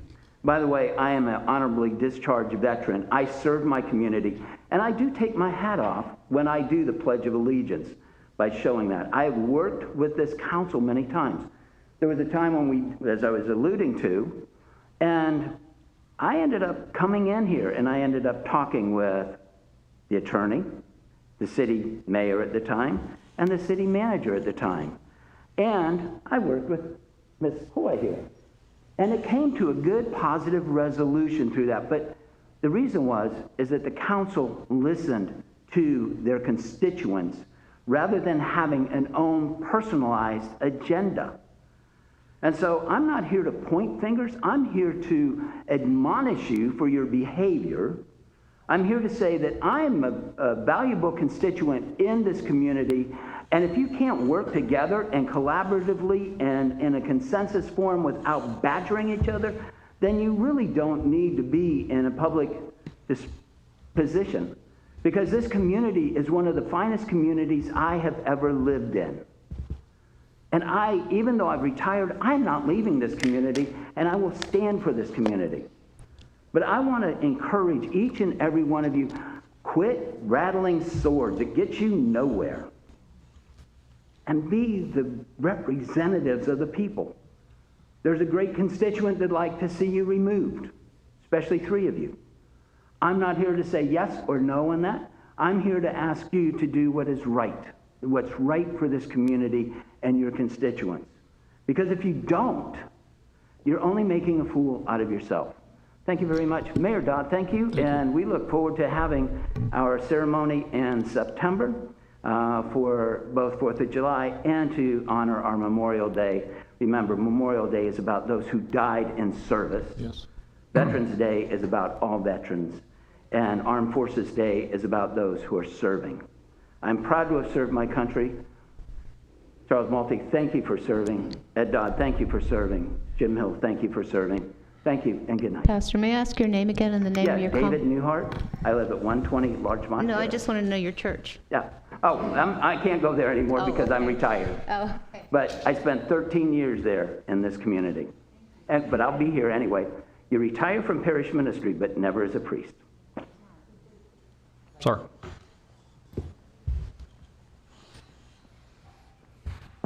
My name is Jeff Holmstock. I had no intention of speaking here tonight. I felt very compelled. Am I speaking loud enough? Yes. I'm not political. I don't get involved in politics. But I am loyal to my friends. I recently read a text message from one of the council members to a very dear friend of mine. Summarizing the text message, the council member said they need to stop their silliness and they need to make sure that their homeowner's insurance is up to date. On the off chance that that was just some friendly advice and it wasn't a veiled threat, I'll offer the same advice in regards to health insurance. This is ridiculous. You should be ashamed of yourself. Thank you, sir.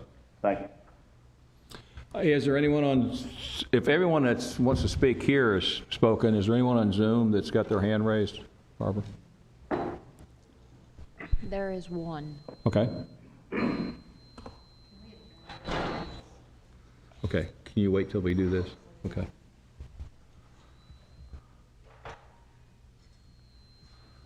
Four 642 Spec, you're unmuted.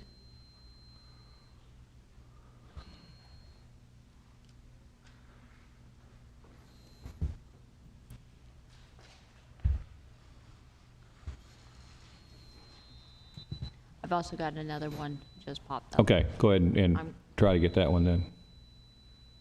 Bob Hartling, you're unmuted. Try to get that one then. Are you there? Yes, we can hear you. Can you hear me? Yes. Yes. Mayor Dodd, thank you for your great representation. I don't know how to follow up some of these fine women. Miss Andrea Coy, Michelle Morris, Tracy Cole, and then of course I saw Reverend Newhart come up. And I just want to get on the backside with Andrea Coy.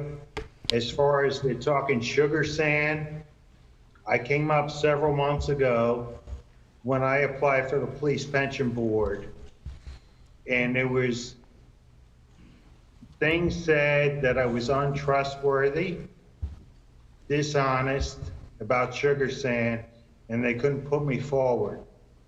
And the former attorney, James Stokes, said defamation per se. And he put the council on notice that if you allow him to go further speaking about the same matter, it puts the council on board. So I agree with Ms. Coy about a cease and desist, because nothing ever happened on those regards. As far as former Chief Morris, the defamation of her character, and she has the utmost character, and I saw your proclamation earlier, and I know she served on several more boards than you could even know about, because I served with her in many of those regards. Mrs. Cole, who came forward with some of the numbers about the recall election, and I'd like to say, she didn't say it, but they got recall numbers that are greater than the current council members total in the past election. And again, with Reverend Newhart, who I love him very much, and I just got to throw it out. We always make fun of him because he was in the Air Force and not the Army, and he loves me for that. But that gentleman, he always gives it the way it should be spoken, and I love him very much. Thank you. Mr. Mayor, can we identify who that was? That was Bob McPartland. Bob McPartland? Yeah, he was. Oh, Yeah, okay. he was. Bob McPartland. We've got several more. Okay. Badly? Okay, Councilwoman Ferris is indicating she needs badly to take a 5-minute break. So Okay. if you can They'll cue give them me up, and then we'll yeah, do it. I'll 5-minute give them break, please.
All right, I'm going to call the city council back in order, please.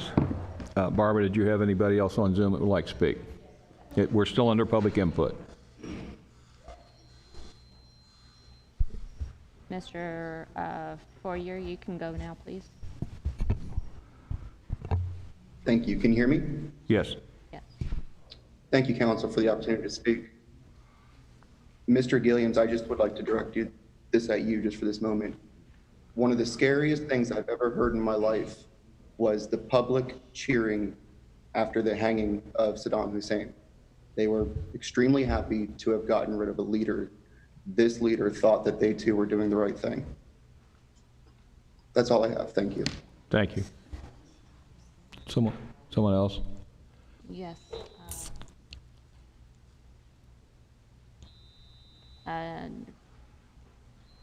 The Galaxy S9, you're unmuted.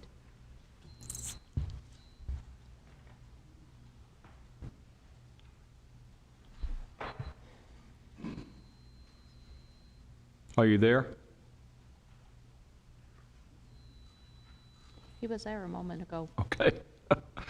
Go to the next one. That's it. That's it? All right. One more minute. Public input is closed. Okay, we're on to new business. Item A was pulled. Item B is a discussion regarding the approved and codified recycling ordinance 01907 for industrial zone district Warrior Salvage. Councilmember Ferris, you asked for this to be put on the agenda. I'll let you take off. First, I'd like to hear the ordinance on the, I remember this, if we allow Warrior Recycling to develop in one area, we're opening other industrial areas to be allowed to open recycle facilities, and that was a concern. So could you direct that, please? Yes, ma'am. Mr. Barrett, if I may. So a little bit of history. On October 3rd of 2019, the recommendation from the Planning and Zoning made some amendments to the proposed ordinance regarding recycling.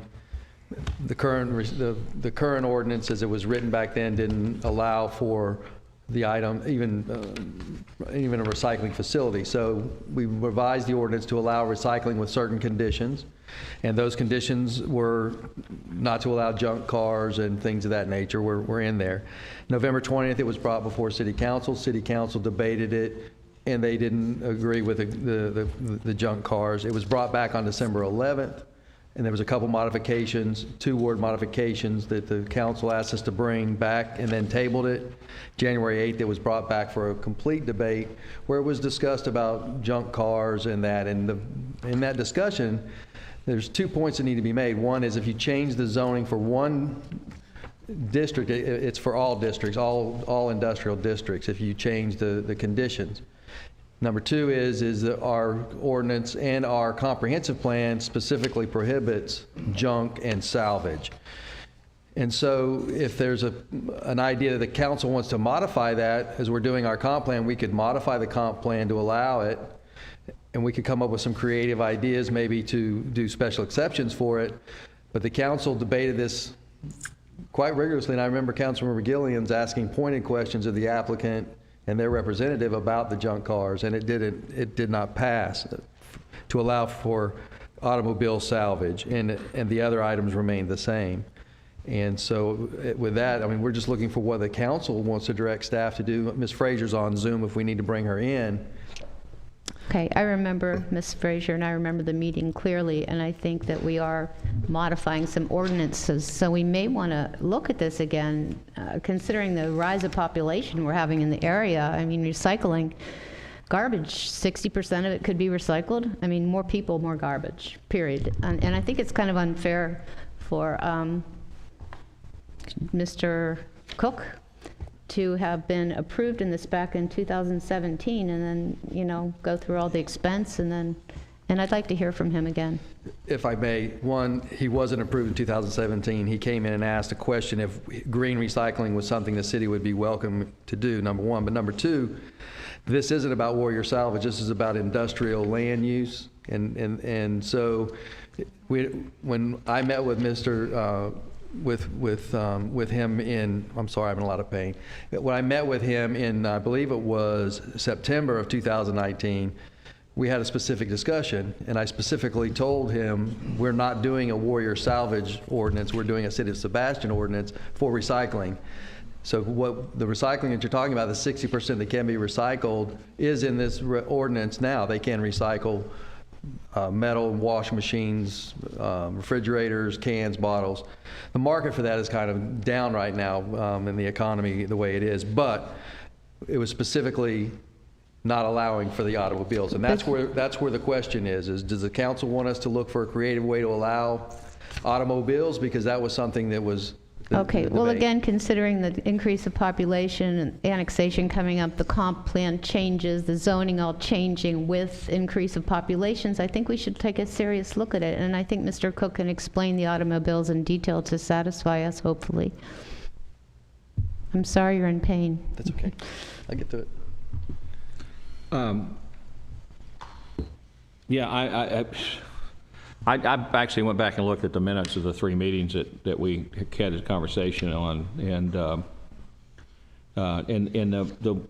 the minutes for the January 8 meeting, there was an indication that the automobiles were actually a request towards the end of the application process. Was that something that was not at the beginning of the end of the application process? That's correct. Okay. All right. I mean, I don't have any issue with the city taking a look at the ordinance. Can he come up and explain exactly about the automobiles, Mr. Cook? Well, the problem is, and the thing we have to remember, we're talking about changing a land development ordinance, which doesn't apply to his business. That would be separate. I mean, his business happens to be the one that he talks about. It applies to any industrial land use area where we have it. So what we would have to do is, first, we would have to determine that we want to do that type of recycling within the industrial land use area, and then his comp plan, or his site plan that he would provide then for his business can do that. If we decide that we don't want automobile recycling within that industrial land use area, then his site plan can't do that. So this isn't just for him. When we change these ordinances, we're changing the ordinances for every business or for anybody within that industrial zoning area. That's a lot of my point, considering how we're growing and the annexation and the future growth and development we're looking at here in the near future. So I mean, I don't know what other council members think about it, but my personal preference is, I mean, we went through I think about 6 different votes on this, and I'm sorry. I'll let Mayor Dodd finish, please. Okay. I was just kind of concerned when we went through this that we really, I don't know how well you could screen an automobile recycling area, but it might be possible. So I would say that if we want to rediscuss the ordinance, that maybe we direct the city manager to take it back to growth management and try to come up with a way to see if they can come up with a way to do it.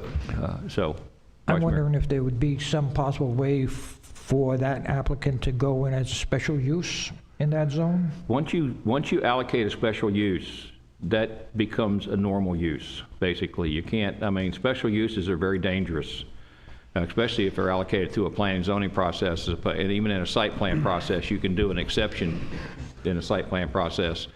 But once you do that, then the next person that comes in basically claims that as a precedent that you've established. So in my opinion, and just from the experience that I've had working through the planning and zoning process, we're either going to allow it or not going to allow it. It's that simple. If we want to allow it, we need to do it within the ordinance itself, within the zoning ordinance itself to do that. So one question, Mr. Gannon, would that... You mean Mr. Cook? No, Mr. Anna. He's talking to the attorney. No, I withdraw my question. Never mind. Okay. All right. I have no further questions. Mayor Dodd, I think that, you know, if we're looking at this as we're supposed to be, like you're trying to get us directed to do, it's a matter of does the city council have a desire to have automobile recycling in the city of Sebastian? I mean, that's the bottom line. I mean, that's what the discussion is. Now, there are ways we can write it in, but there's so many intricacies to this issue.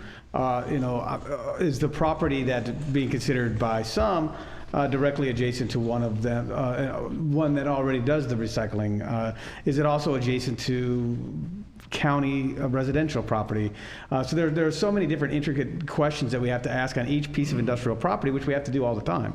Now, there's industrial property not only on 130th, there's industrial property right in the heart of the city of Sebastian. So, you know, there are ways we can do it for sure. I mean, we can get to work and we can say we want automotive and recycling in the city of Sebastian. This isn't about whether or not we're going to do clean, green recycling. We've already got that in place. It's just a matter of whether or not we want cars to be coming in and stripped, and whether or not that's the desire of this council to see happen. So, I mean, if we could just talk about it from that standpoint, do we desire to see that type of recycling? And if we do, and if we need to have more information on it, then we need to get more information on exactly what it is we're talking about, whether we're talking about stacking 20 cars, and just out of respect for everyone that's having a discussion, one may be one thing and one may be another thing. So we have to as a council decide, you know, are we going to allow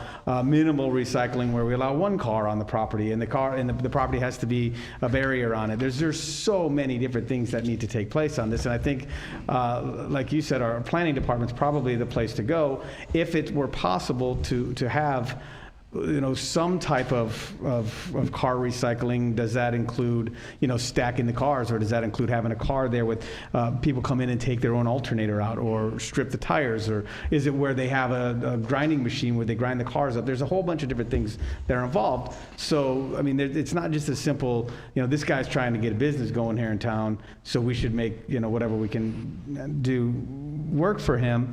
We want business in this community, but we also have to decide what it is we want our community to look like, not just today, but in 20 years from now. So that's what the real discussion needs to be had up here. And respectfully, I'd like to know what his presentation is with all that in mind.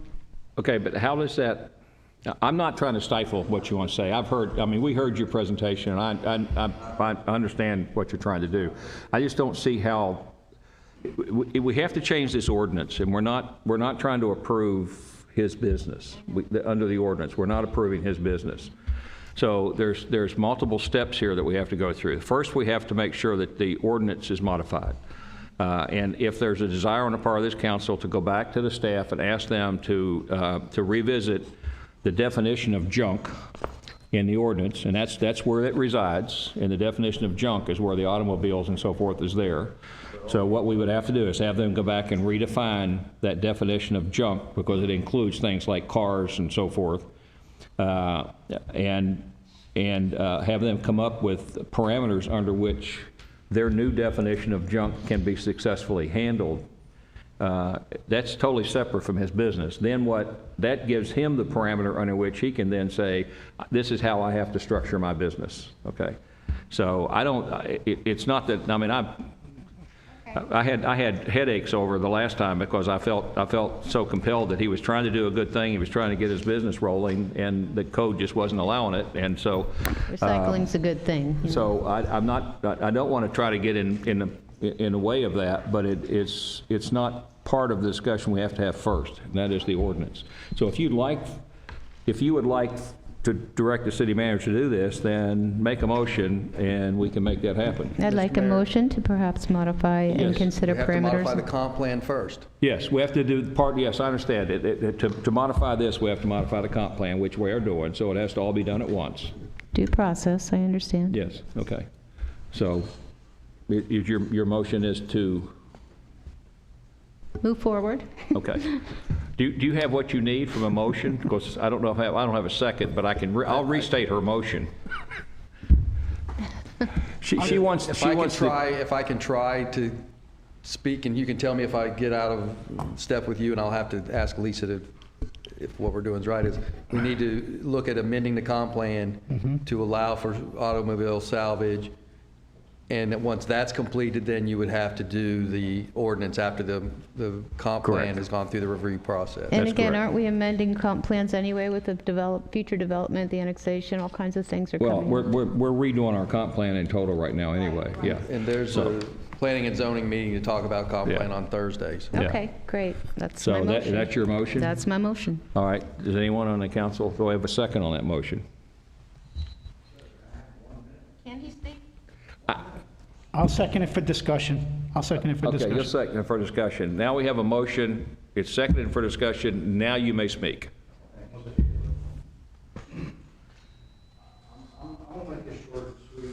Everybody's tired and wants to go home. I just heard, Paul, with all due respect, Paul, you just told me that the automobile didn't get discussed until 2019. Is what you just said. It never came. You asked the question. And he said, no, it did not. Okay? Now, I've got proof. I hired a professional firm. I hired MBV Engineering. They got record of every phone call, every conversation, everything I've done. I've got my realtors I brought in here with me before I bought my property. Okay? In 2017, the due diligence process started from MBV. They started. They came in here before Paul worked here, before the other attorney, this gentleman didn't work here either, I believe. It was the other attorney. Now, before that, before this was an 8 in 2017, before that, I came in with my realtors. And I said, and we came in and we got permission to do what I wanted to do. We got a preliminary okay to do what I want to do. Exactly, with cars.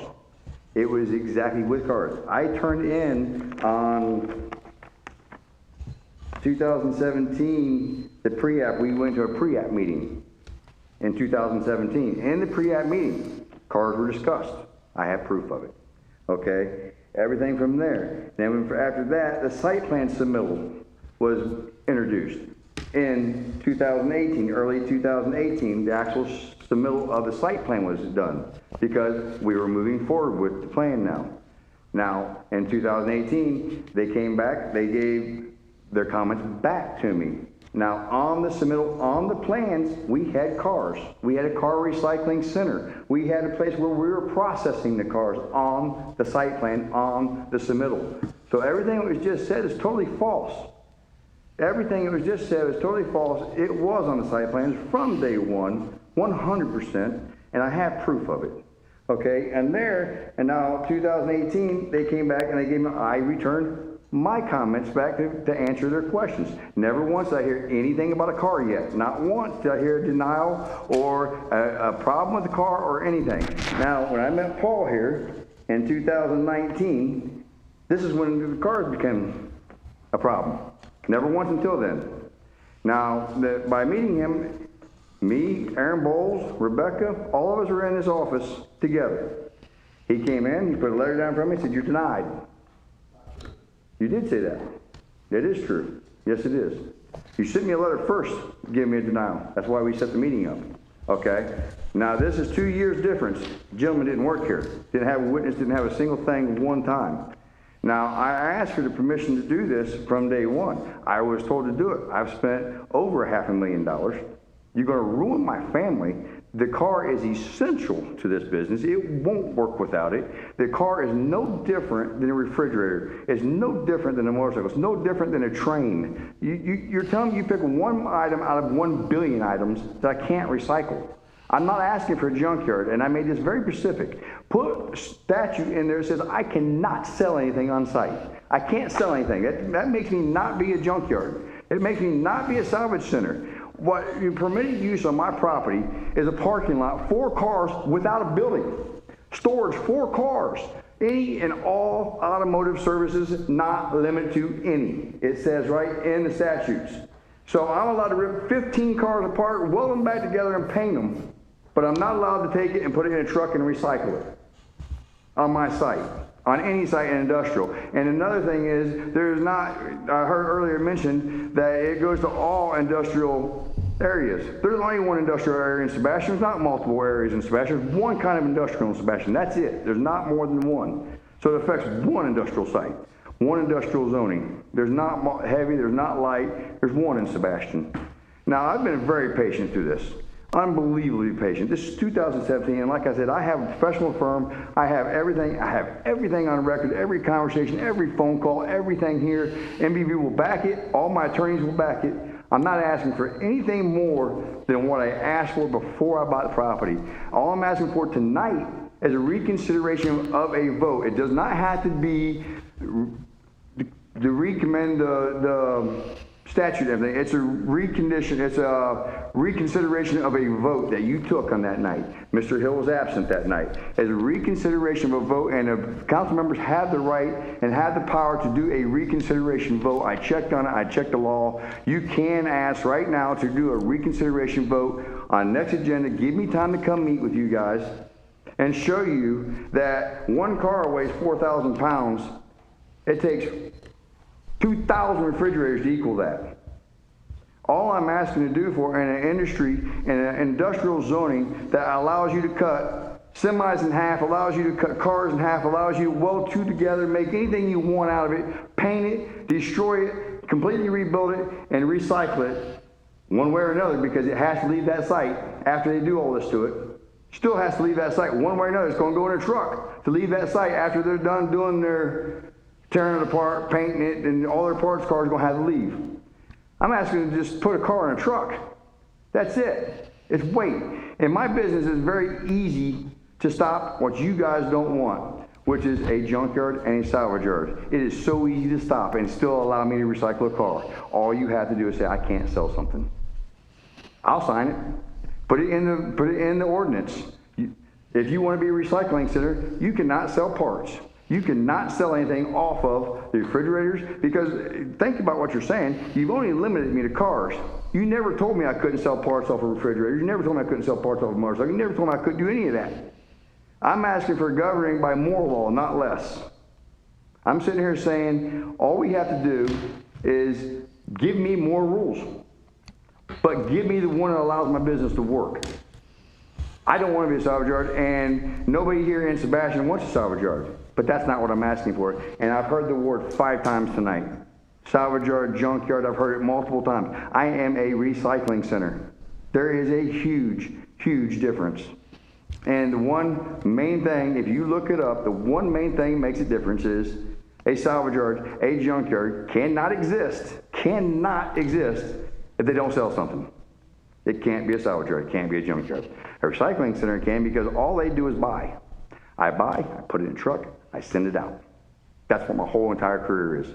But if you're going to limit my business after 3.5 years of asking permission to do it and being told yes for 2 years of it, and then just to tell me, no, you can't do it because we want to pick one item out of 1 billion items that can't be recycled. I can do a freight train under your ordinance you gave me. I can do a freight train. I can go take a freight train off a train and recycle it, but I can't do a car.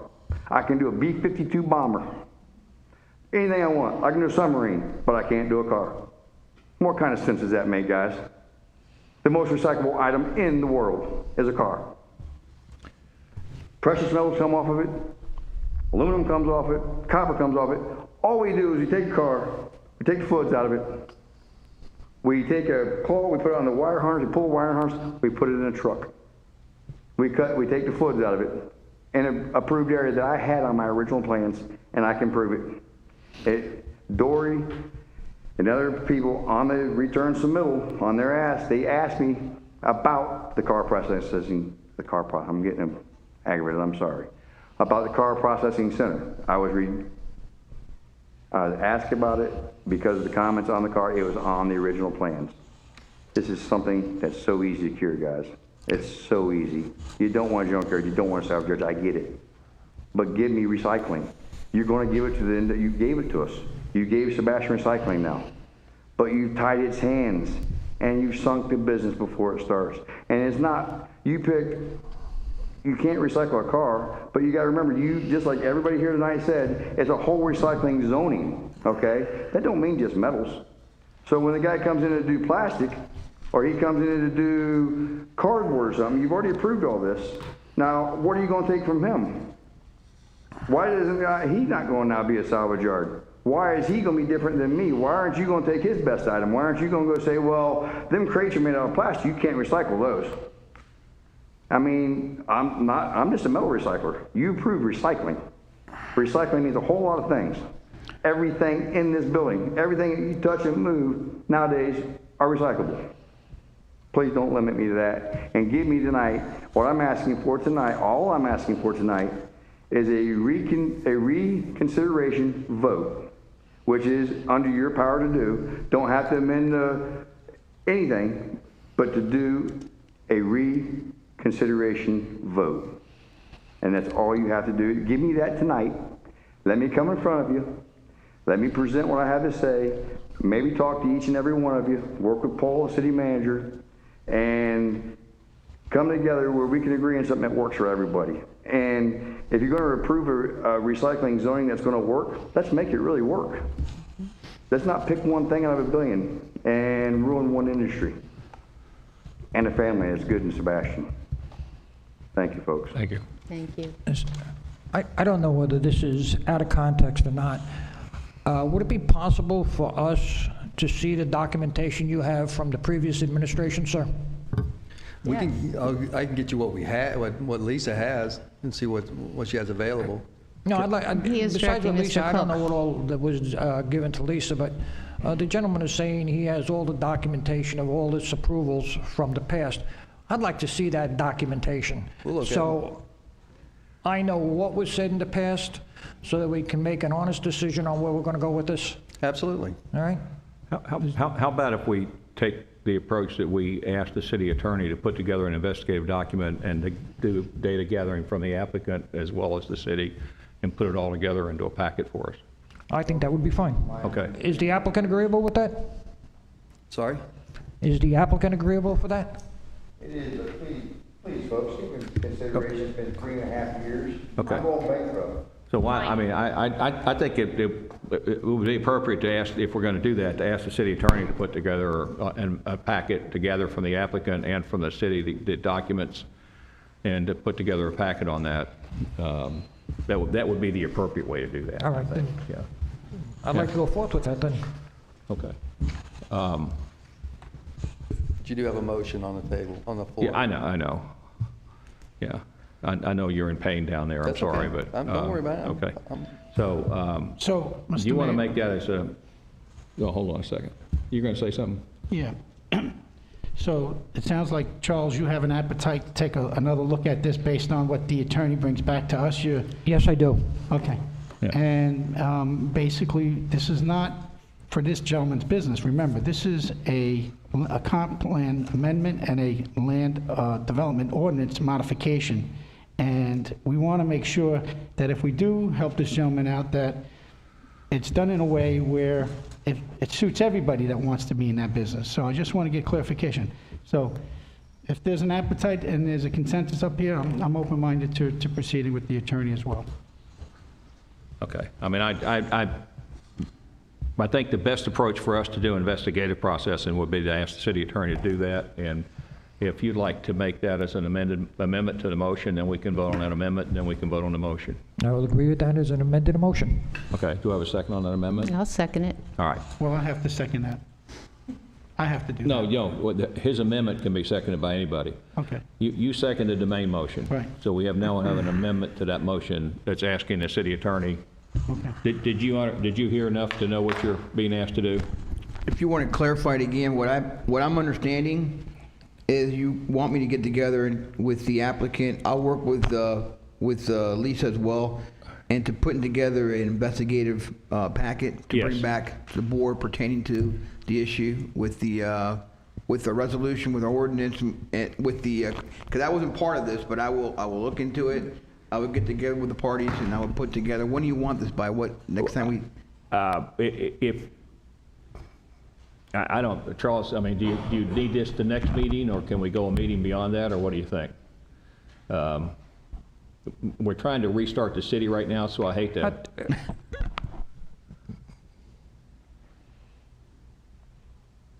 We can go to the following meeting. Okay, so the first meeting in June would be that would be the second meeting in June. Second meeting in June.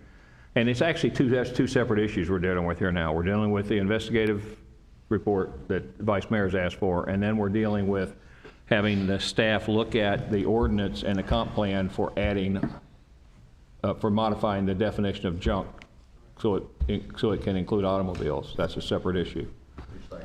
And if you, and my understanding, Councilman Paris, is you want the staff to look and see if there's a way to modify it to allow 4 cars. Yes, and to And to provide the proper safeguards and so forth. Okay. I mean, at the time you do that, not just say you can do cars, but you can do cars and here's the conditions under which you can do cars Okay. and so forth. We'll take a look at that. That's what her motion, that's what I see her I'm just motion as. clarifying because a couple conversations have gone on since Do you have then. anything to say? Well, yeah, I mean, if I could, Mayor Dodd, thank you. So, I mean, there are a lot of issues that would be involved in that. Certainly, you would say number of vehicles that you're allowed to have on your property at any given time would That have is to be correct. critical. I mean, and it does happen to be more than one place. It is industrial that we're talking about, Yes. but there's more than one industrial property in the city of Sebastian. There are several others. So all of those things need to be looked into. So whatever it is that this council decides to do has to realize that what we decide to do on 130th is also what we would decide to do right by High Street in the Triangle area, or just south of 512 in that little industrial spot there. So we have, thank you, sir. Thank you, sir.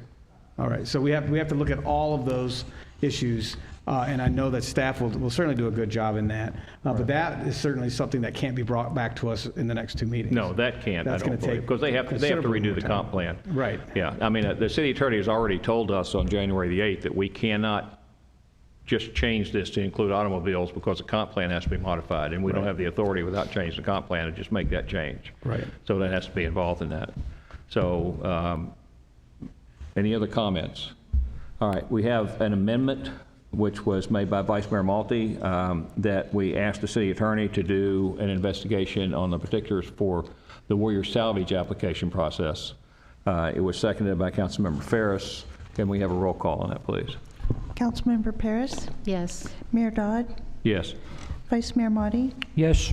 Councilmember Gilliams? Yes. And Councilmember Hill? No. Okay, motion carries. All right, now the primary motion is to ask the city staff to review ordinance. I gotta go back and find that. 1907, is that right? I think that's the right one. 1907. That's correct. To review that ordinance as part of their comp plan review to determine if they can modify the definition of junk to allow the recycling of automobiles within the industrial zoning area. Mayor Dodd, Yes.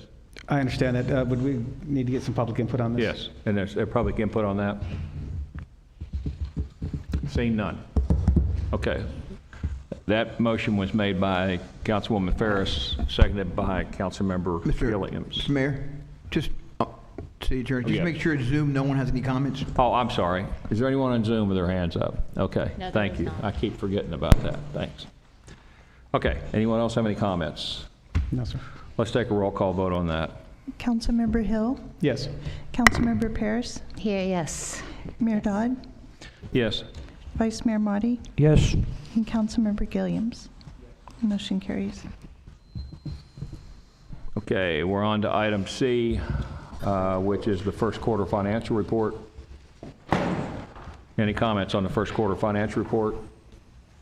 I know Ken's not here, so I don't know. He's by Zoom. Yeah, he's here by, if anyone would like a presentation on it, but it's, I move approval of resolution R-20-04. have a motion. I'll second that motion. Any comments? Yes, Mr. Mayor.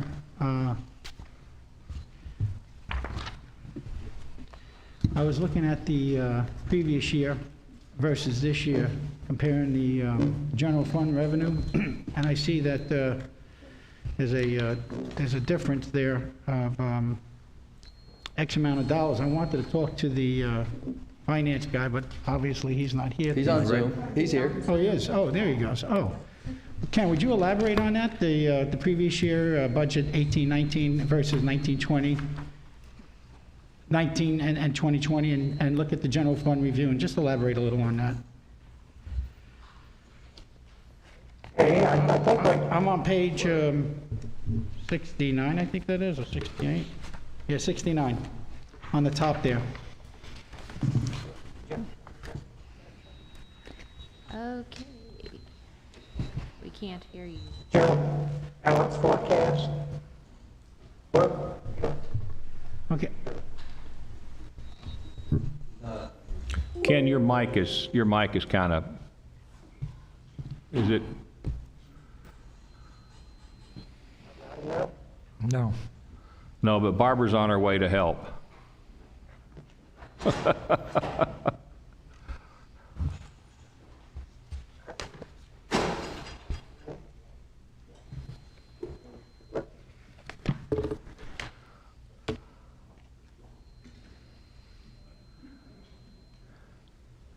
Now his camera's covered up. Yeah, I think that's purposeful. Okay. Try it now. Is it? It's still.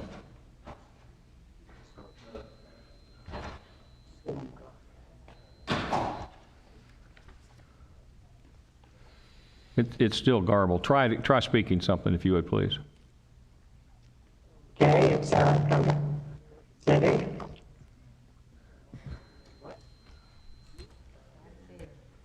You have to leave those helium balloons alone.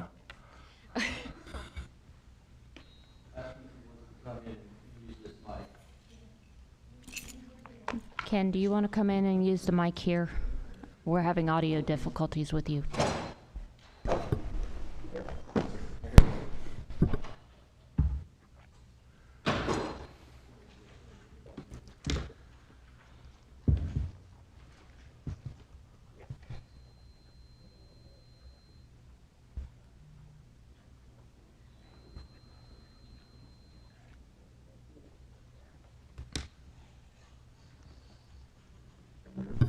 Technology's great when it works. Yes.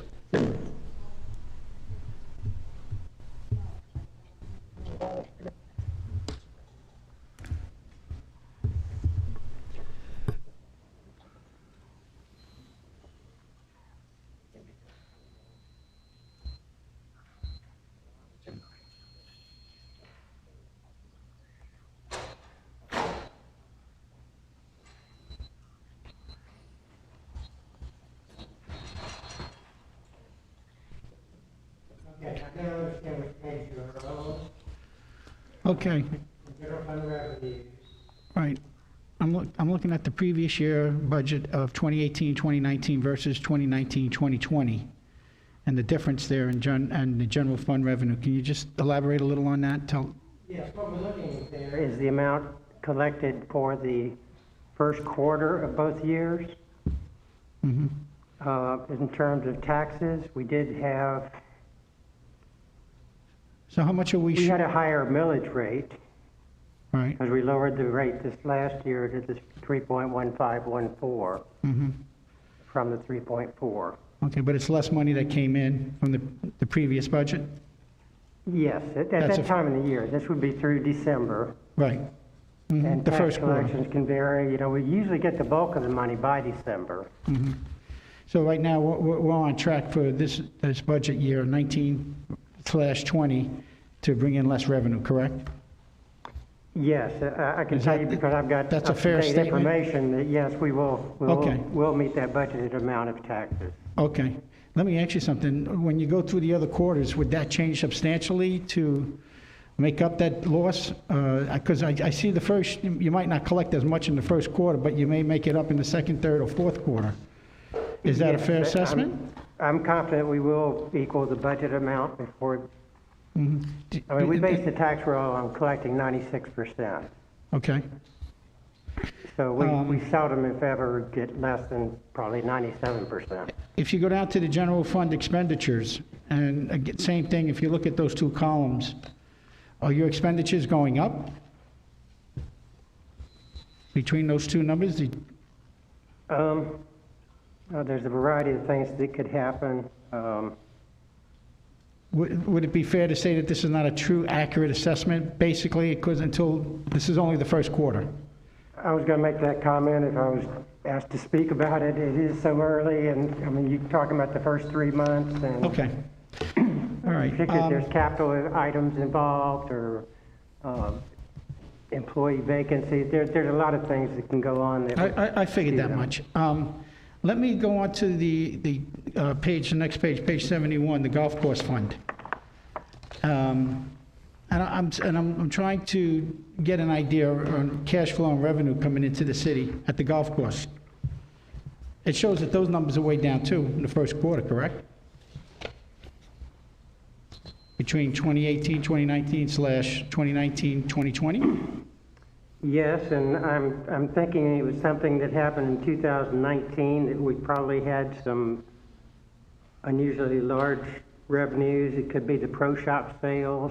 Could be a lot more memberships paid by that point in the year.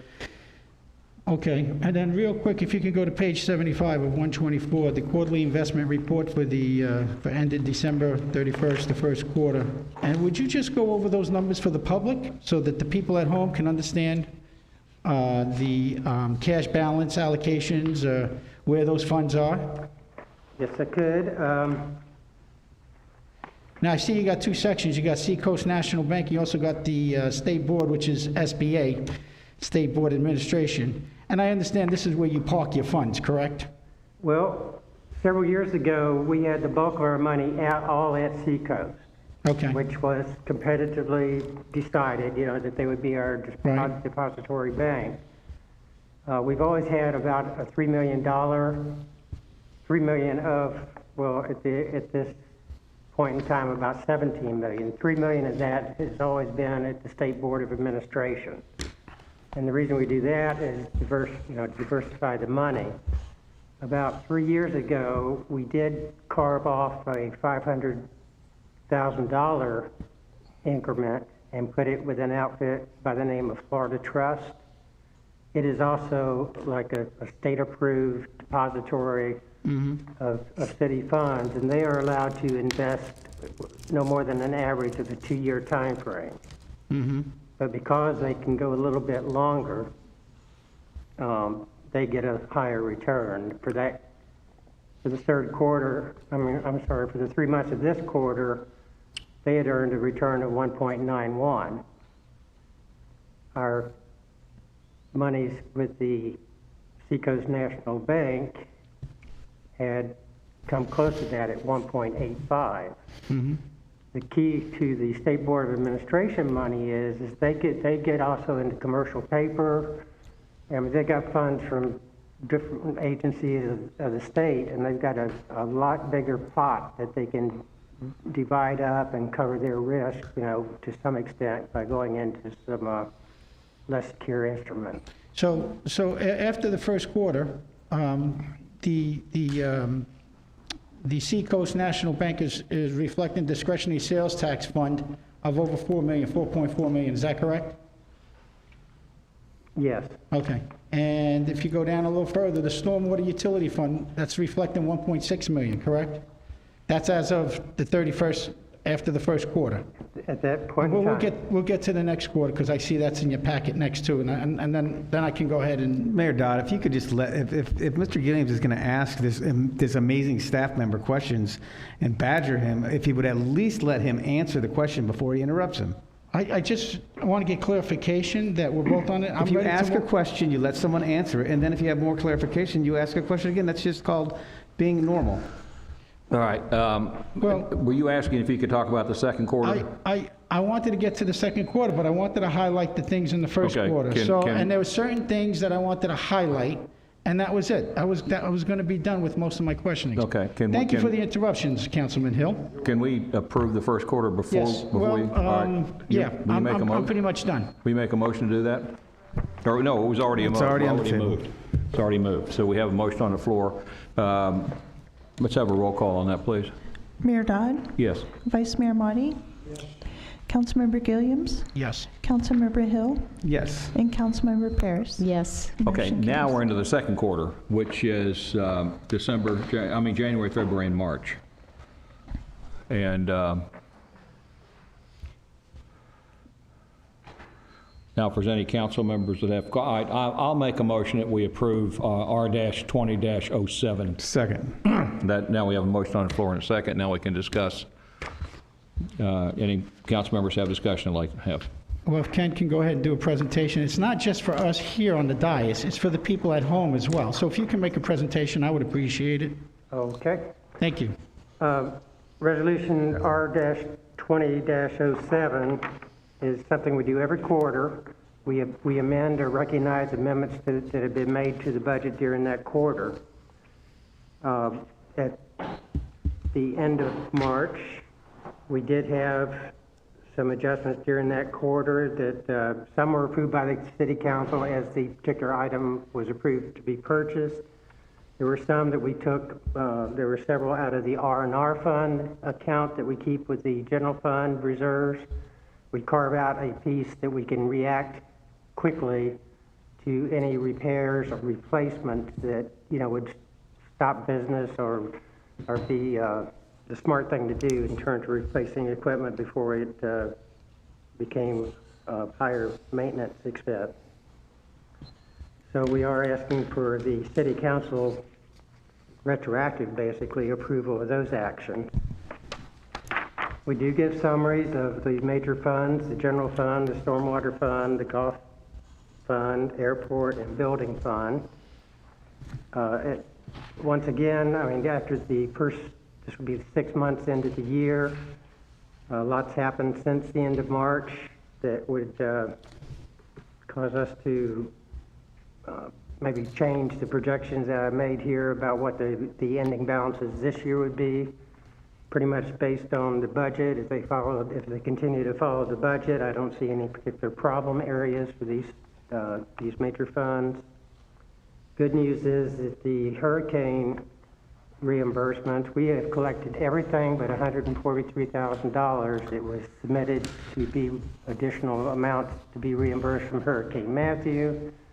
I've exhausted all my efforts since 2016 to get FEMA to settle up with us, that either formally denied the submittal or pay it out. But all of the collections on Irma and Dorian have been made. They paid us based on our submittals, 100% of what we submitted. And for information, we've also submitted a filing on the COVID-19 virus, if there should be some reimbursement funds accumulated there that we could submit for. There's an extensive amount of detailed information on all the different accounts and departments and their personnel operating and capital outlay expenditures. We present a capital projects report that lists all the projects that have been that are being worked on during this fiscal year. Some have been completed already at that point. Some are just pretty much on hold. And once again, we have the investment report that shows the balances in each fund. The rates dropped some from the first 3 months of the fiscal year, and they had dropped further since, by the way. But if you average out our return on all 3 of these pots of money with the bank, the SBA, and the Florida Trust account, we returned about 0.79%. So I'm pretty proud of that, as far as most of it being in basically a money market type account. The balance of the report is submitted by each department. We just kind of edit it and put it all together in one document to show what kind of activities have been working on during the quarter. Any questions? I'd be glad to respond. Yeah, if you can, there's 1, 2, 3, 4, 5 adjustments being submitted for City Council's approval in the budget. There's like 6 items there I see in the middle of the page on page 90. Do you see where I'm referring to? Yes. Can you just kindly just go through that in an executive summary so that the people at home know that what we're doing to modify the budget? Okay. Our first one on that list was a transfer out of the general fund R&R reserve, basically our contingency account, to complete work to update the street signs in Zone 2. And that's to get all the signs in that zone in compliance with state statutes as far as visibility and condition. The second adjustment, that was for $1,530. The next adjustment was $25,662, and that was to set up the accounts for the state grant for the design of a new taxi lane and the renovation of an existing taxi lane at the airport. So that was our, all the matching funds that were required for that project. The third item was using the R&R reserve again, and that was for an air conditioner that had failed out at the security officer's trailer at the airport. The fourth item was the floodplain management audit work that we needed help by a consultant to keep that project on track, and that was $14,850. The last item was using the R&R reserve again to replace the air conditioning at the MIS department. Actually, there was 2 air conditioners that had both failed, so we were quite in a Approximately, how much is in the R&R account, the reserves account there, roughly? We started out every year with $275,000, and back on the initial page on general fund, I give an accounting of it. We started with a balance of $275. This lists all the items that we've taken out of it this year, which has been $93,378. So there's still a balance of $181,622. Great. Thank you very much for explaining the adjustments that are being done to the budget and where those funds are coming from, and what's left in that account. I'm almost done, Mr. Mayor. Please bear with me, okay? I'm almost done. So, page 98, capital project status report as of March 31st. I see that I'm reading under this, I guess that was for year 2018, and then it goes down to the next item for year 2019, and then to 2020. So I see that back in 2018, cemetery improvements, we had allocated $150,000, and I saw that that money was still there. Bear with me, because this print is so small. I'm going to need a magnifying glass. Can you tell me what happened with the cemetery, those funds there? Because it looked like that money didn't get spent. And was that moved forward? That money was allocated. Paul, do you want to comment on the status of that project? Yes, if I can, Mr. Mayor. So the cemetery expansion plan, we're constructing a roadway, irrigation, and landscaping there. Originally, they were just going to piecemeal it together, and I said, no, I want to see a complete site plan layout. I want the plot plan for all the graves. I want all that done at one time. The irrigation layout, I want a plan drawn up. I don't want to piecemeal it. So that was the delay in getting MBV to do the plot plan, and now we're getting prices to build the road and the irrigation, and those items will be coming forward. But it doesn't make sense to go and pave the road and then go, oh, by the way, it might not be exactly where it needs to be for the best layout for the grave. So just okay. If Thank that you. makes sense. Yeah. Thank you. That answers my question. My next question is, there was supposed to have been surplus property coming off of that property and deposited into the cemetery trust fund. And I was looking for that money that the city, Al Minner, said that there was going to be surplus property. And when they purchased the property back in 2013, I have the videotape. And I was wondering if that surplus property ever got sold, and if it did get sold, where is it in the cemetery trust account? I'm not aware of anything that came off of there to be sold. Okay. All right. Yeah, okay, so you're not familiar with the sugar sand. Okay, that's fine. Let me move forward on to, let's see here, the working waterfront. Okay, that's 2019. Okay, let's go down to 2020.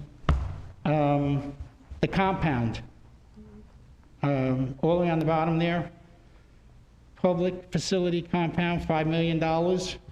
That's to be allocated, and that money came out of discretionary sales tax money? Correct. And that's to be allocated towards the new garage over at the airport. Now, is that $5 million going to be sufficient? Because I understood there was going to be 2 parts to that, correct? No, it was set up in the budget to be phased in, and we'll be presenting the budget document in this year with an update to the capital program that shows an additional about $3 million. So a total of $8 million? Yes, there'd be Okay, because I just wanted to get clarification right from the money guy to make sure that we're all on the same page as to the type of investment we're going to do down there, providing we get through this virus. Okay, canal improvements. Can you give me an update? I see you allocated $500,000 in the budget. And maybe the city manager can chime in on that and tell us where we are as far as those funds. Would that be put to use this year? No. No? Mr. Mayor, if I may, no. We have to come up with this integrated plan for the seawalls, for the canal system, what we're going to do with those. We're, as Mr. Cox had said, we're going to start working on reestablishing these meetings to get these plans going now that we're in a position to do so. But once we get a plan together, we'll start spending these dollars. And we also are working on a true stormwater master plan that's going to outline how the whole stormwater system should be managed. We've done several studies and none of them really outline what needs to be done. And so Ken Griffin is working on that as part of his next budget year, is to do an overall stormwater master plan with true projects and the effects that will have on the overall system. Thank you, Mr. City Manager. Last and the final page, your second quarter investment report, like you did with the first one. Would you elaborate on the cash balances and then, the big numbers? I don't need to get into the small stuff, but just so the people at home understand what's available in Seacoast National Bank. Okay, of our total available funds is $17,802,000. We've got $13,393,000 at the Seacoast National Bank. We've got $3,872,000 at the State Board of Administration account, and our deposit with Florida Trust is up to almost $537,000. Okay. Okay, I think that's it for now, Mr. Mayor. Thank you very much. Thank you. Mayor, and just so there's no confusion in the general public when they hear that number, that's not cash that we can spend. No, that's allocated money. That's allocated money. For all So funds of the city, yes. if the inference might be picked up by somebody that we've got $16 million that we can spend, and we do not No, we have our $16 million monies we can in spend. general fund at less than the $5 million. Right. I just want to make sure that confusion doesn't go to bear. Two things real Yes. quick. Should we have the attorney read this into, we don't have to read this? Okay, and then the second, public input, if we can get that. Yes. Thank you. All right. Are you done? You okay? No comment. You done with Ken? I just want, Mr. Mayor, I want to thank the volunteers. Under the paperwork that we received, how many hours the community service volunteers worked, a total of 1,572 hours during this quarter, this last quarter. And the things that they get done for this community is just amazing. And I just wanted to thank staff and by putting that in there to show how these guys contribute to the community. And I think that when you look at the numbers, Mr. Mayor, it's in excess of probably $250,000 of money saved to this community. So thank you. All right. Anyone from the public want to speak on the second quarter budget amendment document? Okay. I have someone in Zoom. We have a motion. I'm sorry. Someone in Zoom? I have someone in Zoom. Tell them to come forward, please. McPartlin, you're good.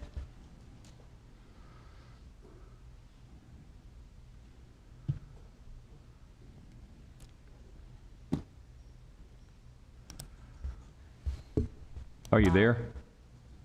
Bob Yeah, McPartlin. can you hear me, Yes. Mayor Don? Yes, we can hear you. Yeah, I just saw Ken Kilgore. He's one of the finest financial minds I've ever met. The guy does a tremendous job. Always keeps the city in the black. And it astonishes me to see him beat up for everything that's going on. All right, is that it? Thank you. Thank you. And he's in the back of the room smiling at your comments, so. Thank you, amazing Ken. Anyone else on Zoom? No? No, sir. Okay. The motion was made by myself and seconded by Councilmember Hill that we approve the second quarter, actually we approve resolution 2007. Let's have a roll call, please. Vice Mayor Motti? Councilmember Gilliams? Councilmember Hill? Yes. Councilmember Paris? Yes. And Mayor Dodd? Yes. Motion carries. Thank you. All right, item number E. Mr. City Manager, if you can do it through your pane. Yeah, I'll work through this. So last year, this was presented to you as this taxiway Alpha being repaired and in preparation for the city expanding the hangar space out there. What's transpired is it was a 90% FAA, 5% FDOT, and 5% city. With the CARES Act, it's going to pay 100% of this, and we asked the council to consider authorizing the continuing service agreement with ICE, Infrastructure Consulting Engineering, not to exceed $70,000 to do the design work for and repairs to taxiway A. Mayor Dodd, I'd move approval of CSA number 6 with Infrastructure Consulting and Engineers for the design of the new taxi lane at the Sebastian Municipal Airport in the amount of $69,882.50, and authorize the city manager to execute the appropriate documents. And I'll second that. Any discussion from council? Hearing none. Any public input on this? Anyone on Zoom? I'm sorry, I do have someone from the public interior.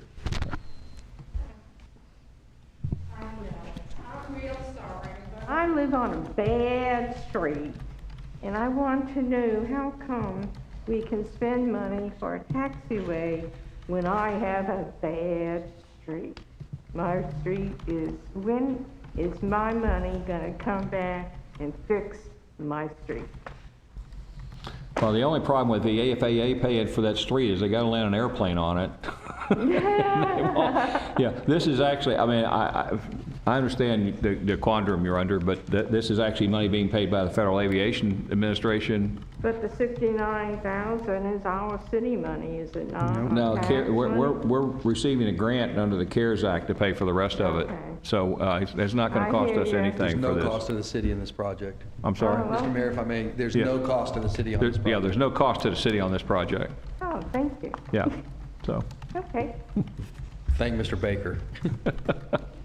Okay, any other comments from council?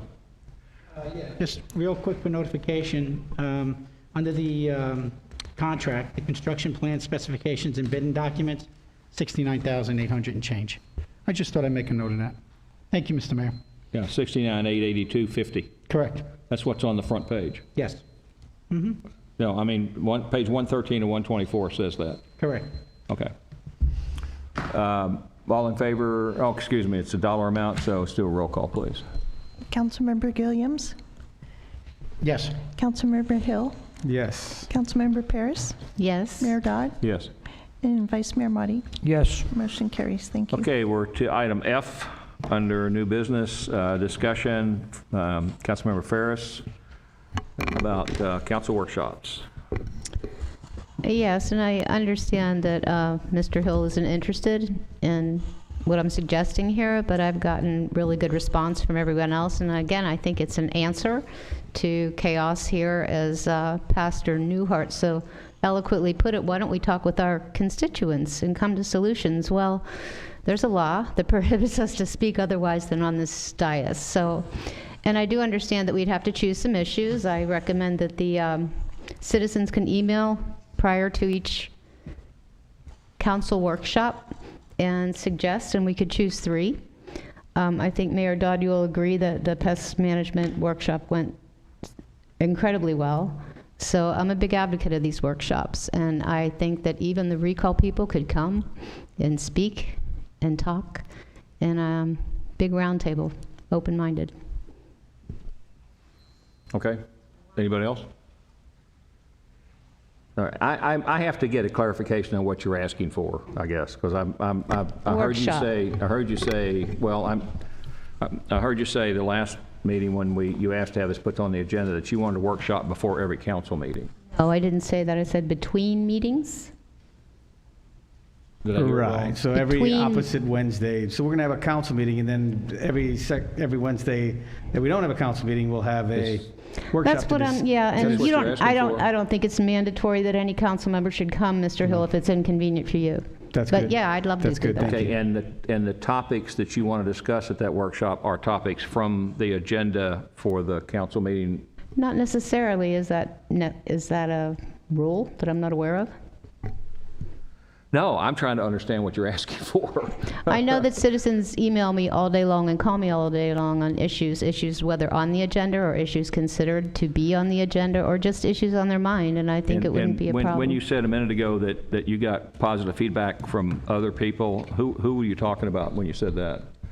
Well, you said that Councilmember Hill's not in favor of this, but you got positive feedback from other people? Well, Vice Mayor Monti said he thought it was a good idea. And how did he say that? He said, I think it's a good idea. When did he say that? At the last meeting. Okay. I just want to make sure that I'm think understanding everything. Mr. You don't have to Gillian pound did your- too. You don't have to pound your pencil on the table. No, so he's she just knows to saying hear he you. agreed it To look too. at you, Damien. Mayor Dodd, Okay. I'll just, I keep being mentioned, and that's all fine, and we'll go to workshops that I think are actually important. And this council can at any time, from a consensus, ask to have a workshop on an actual specific item. There's another thing that you actually have the opportunity to discuss things on this dais, and if we can get through regular meetings in an appropriate amount of time, there's these things called council matters. And at that point, you can bring up anything you want to discuss with this council. And we can have a discussion. We can have a 20-minute or an hour-long discussion. I understand, but So the issue... well, thank you very much, ma'am. But the fact is, that's where we can discuss the little items that are important to you. But if it's an item that's important to the city, then we should bring it to a workshop on the floor. And then the council can at that time say, yes, we should workshop this item because it's important. Yes, we should workshop whether or not we're going to do clay tennis courts or we're going to do asphalt tennis courts. That's going to be a big, important deal for us in the future. I don't know if we need to workshop it. We can probably work it out without the workshop. But I am not in favor of calling a workshop and then just creating a reason to have it. That's just ludicrous and a waste of time. It's not only a waste of this council's time, it's a waste of our staff's time, because staff has to be at all of these meetings as well. So it's an absolute waste of time when you have every opportunity in the world to speak under your matters every single council meeting. And then if you think something's important, you can say, we should workshop this. And you know what? I might agree with you on some of those things. Okay, anyone else? Vice Mayor Maltby, do you have something? I'm actually trying to diffuse some of the comments from the citizens saying that the conduct on this council, well, for lack of using their words, is a circus. So I thought maybe if we were to come to some understanding in between, it may be a little more dignified here and a better city image. Yeah, I think that it needs to be more dignified without, no, I'll talk about that in a minute. Vice Mayor Maltby, do you have something to say? Yeah, I have several items I want to discuss. Last week we had... No, I'm talking about on the workshop issue. Oh, okay. Yeah. No, on the We'll get to your workshop matters issue, in a no, minute. No. Okay. I'm kind of caught. Do you have something you'd like to say before? I'll wait after you. Okay. I'm caught in the middle on this, and the reason I say I'm caught in the middle on this is that I do believe that there are issues that we should workshop, and the pest management issue was one that we needed to workshop. We will at some point in time need to workshop the future land use map for the piece of property that we've annexed at Graves. We have other avenues by which that stuff needs to be done, though. We have standing committees. It's the responsibility of, like, for example, with the tennis courts back here, I would think that the Parks and Rec Committee would be the appropriate place to workshop that and to go through, bring the public in and have comments about it and try to come back with some recommendation as to what they think the public wants. And then if the public is as able to address them as they are to address us. They just have to know that. I don't agree that we can't have conversations here in this meeting. I think that we can have conversations. We can have open conversations if we want to in the meeting. We have to just kind of stay on topic a little bit to do that. So I spent a gigantic amount of time in the corporate world in executive management roles, and I can tell you, when you start doing this kind of stuff all the time, it has no meaning. It becomes absolutely meaningless. It's everybody, all of a sudden people go, got another workshop. And I think we do have issues that are monumental enough and that we need to spend time with the public on to do the workshops. And hopefully what the workshops will then do is drive us into a better decision-making process. But I don't think we need to have them consistently. I think we should be able to do this during our meetings, quite frankly. So I'm opposed to doing that for that reason. I think we should have them during our meetings. I'm not, like Councilmember Hill said, I'm not at all opposed to workshops. In fact, I've got 3 or 4 different issues on my personal agenda that as soon as we get off them under court proceedings and so forth, that we might want a workshop, but we can't do it right now because we can't talk about it. Okay, we can't. We're not hiding, as I heard during public input, and I'm not trying to do that, but we're not hiding behind COVID-19 on the future land use map. We're hiding behind the Section 164 process we have with the county on that, because I'd love to be workshopping that right now, except we can't. We have to wait till that's done to do that. So, that, I mean, I'm against doing this except where there are issues that are pertinent enough to the public that we can workshop those, and for those things, it's not one workshop. We're going to have maybe 2 or 3, depending upon how we can get enough people in to talk about it. So that's my point on it. And how do we determine those issues? They come up. I mean, contrary to what everybody said last summer, I started in 2018 talking with the council and the city staff about a management plan for the weeds and not spraying. Contrary to what was written in all of the stuff that was written last summer during the election, in March of 2019, I got the council to agree to direct the city manager to do the first cut at that. That was done in March of 2019, well before you guys even decided to run for council. So all I'm saying is that there are issues, there are many issues that come up, and it's a process we go through. Cut at removing chemicals from spraying the city weeds? Is that what you mean by? I started that I started that in those conversations in 2018, 2017. But was the conversation directly to stop spraying chemicals, or was it just weed control? Okay, there's something that I understand. I had this conversation with a couple of your cohorts in the parking lot one day. You don't govern by revolution. This isn't called politics. This is called governing. You don't govern by revolution. You govern by process. And we had to go through the process. Okay? And so it's exactly what it took. We had to go through the process. All I'm saying is that those things that require a workshop will bubble to the surface as we go through the process. They'll bubble to the surface. And when they bubble to the surface, it's time to have a workshop. And it's time to bring the public in, and it's time to talk about them, or to assign them to the appropriate standing committee to have that workshop. Okay, anybody else have something to say? Yes, Mr. Mayor, getting back to workshops, if we had the foresight to have a workshop on annexation, we wouldn't be in litigation. So yeah, workshops are good.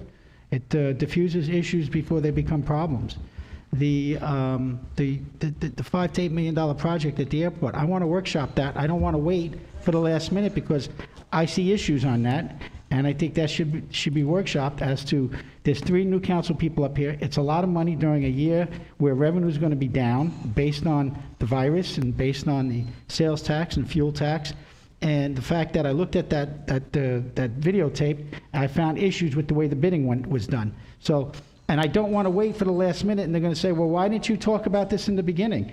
I'm asking this council, a consensus, the 3 members, to let's put it on the workshop. Let's bring that $5 to $8 million project so that we can really take a good look at it. Let's look at the videotapes, and let's see what we can do to try to make sure it is the best project for this community at this time.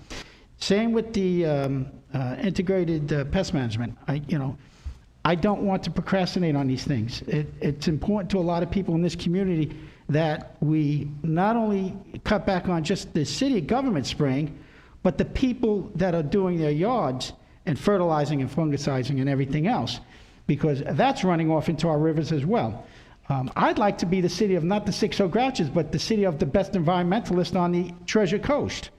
That's the reputation that I'd like to see in this town, where property values would go up and people knowing that they can come here and not have to worry. So yeah, I want to workshop these things, and I don't mind putting the time and effort to get it right, so that when we do have to decide on these issues and vote on them, that there is a clear, direct consensus on this board that we're all singing off the same sheet.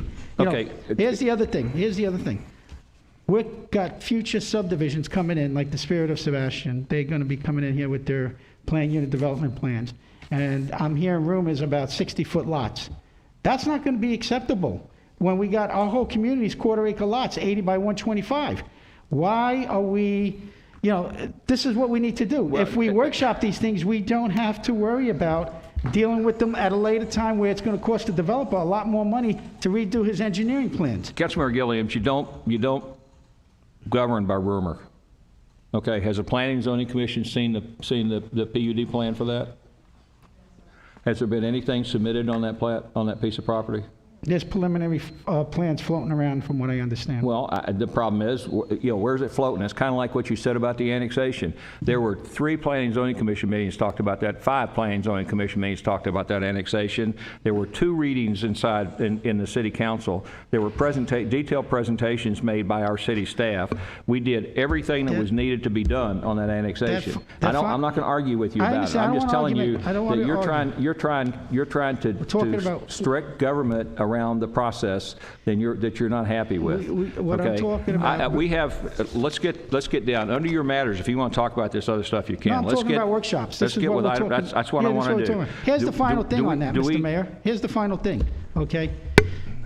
If we would have workshopped the annexation instead of passing that during the hurricane, maybe we would not be spending thousands and thousands of dollars in litigation. So no. I'll leave it at that. All right, let's talk about this. Do we have a motion on item F under new business? Yes. Could I interrupt you? You asked a question.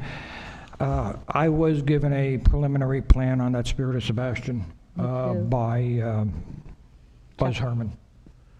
And Buzz Herman gave you a preliminary plan on Spirit of Sebastian? Right, which he had received. Mr. City Attorney, would you check that for me?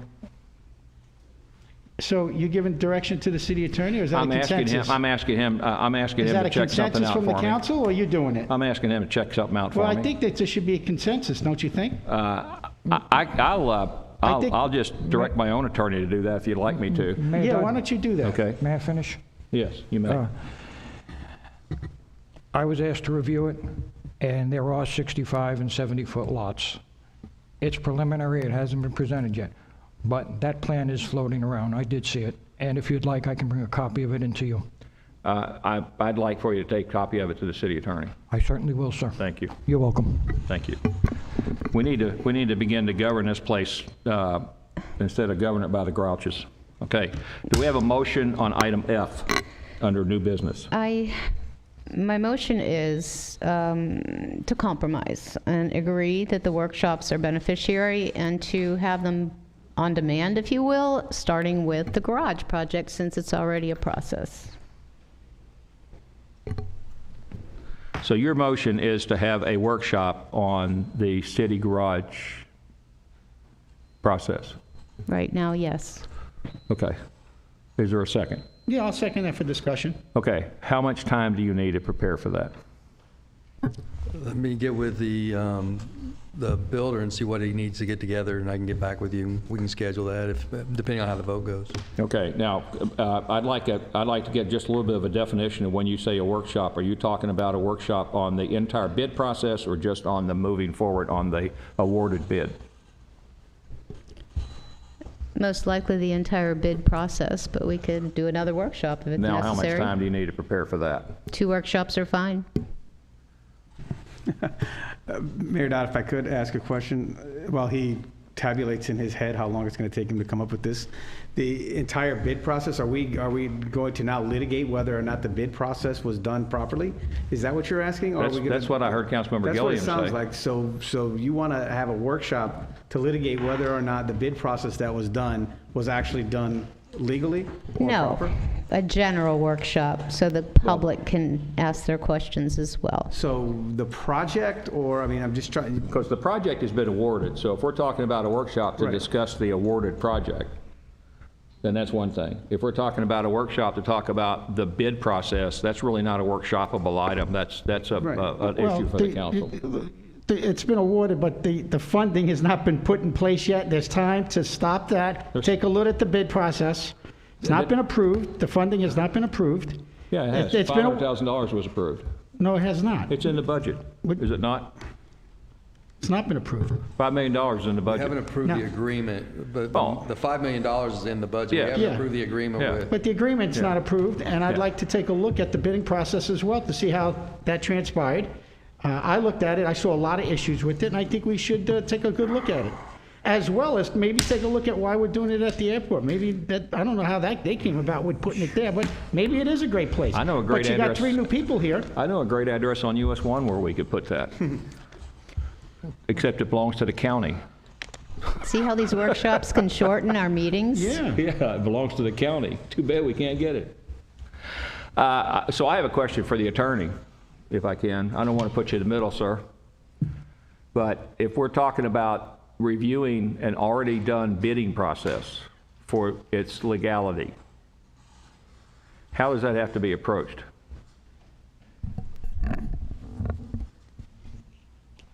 I didn't understand that to be her question. That wasn't hers, that's Mr. Gilliam's question. Then maybe Mr. Gilliam, Councilmember Gilliam, can you state your question? Because I didn't hear that. With the mask on, it's kind of hard to hear you from here. I am very interested in looking at the bidding process as to how that contract was awarded. The funding has been put aside to pull the trigger on the engineering and the architectural plans to be awarded to that contract that got that bid.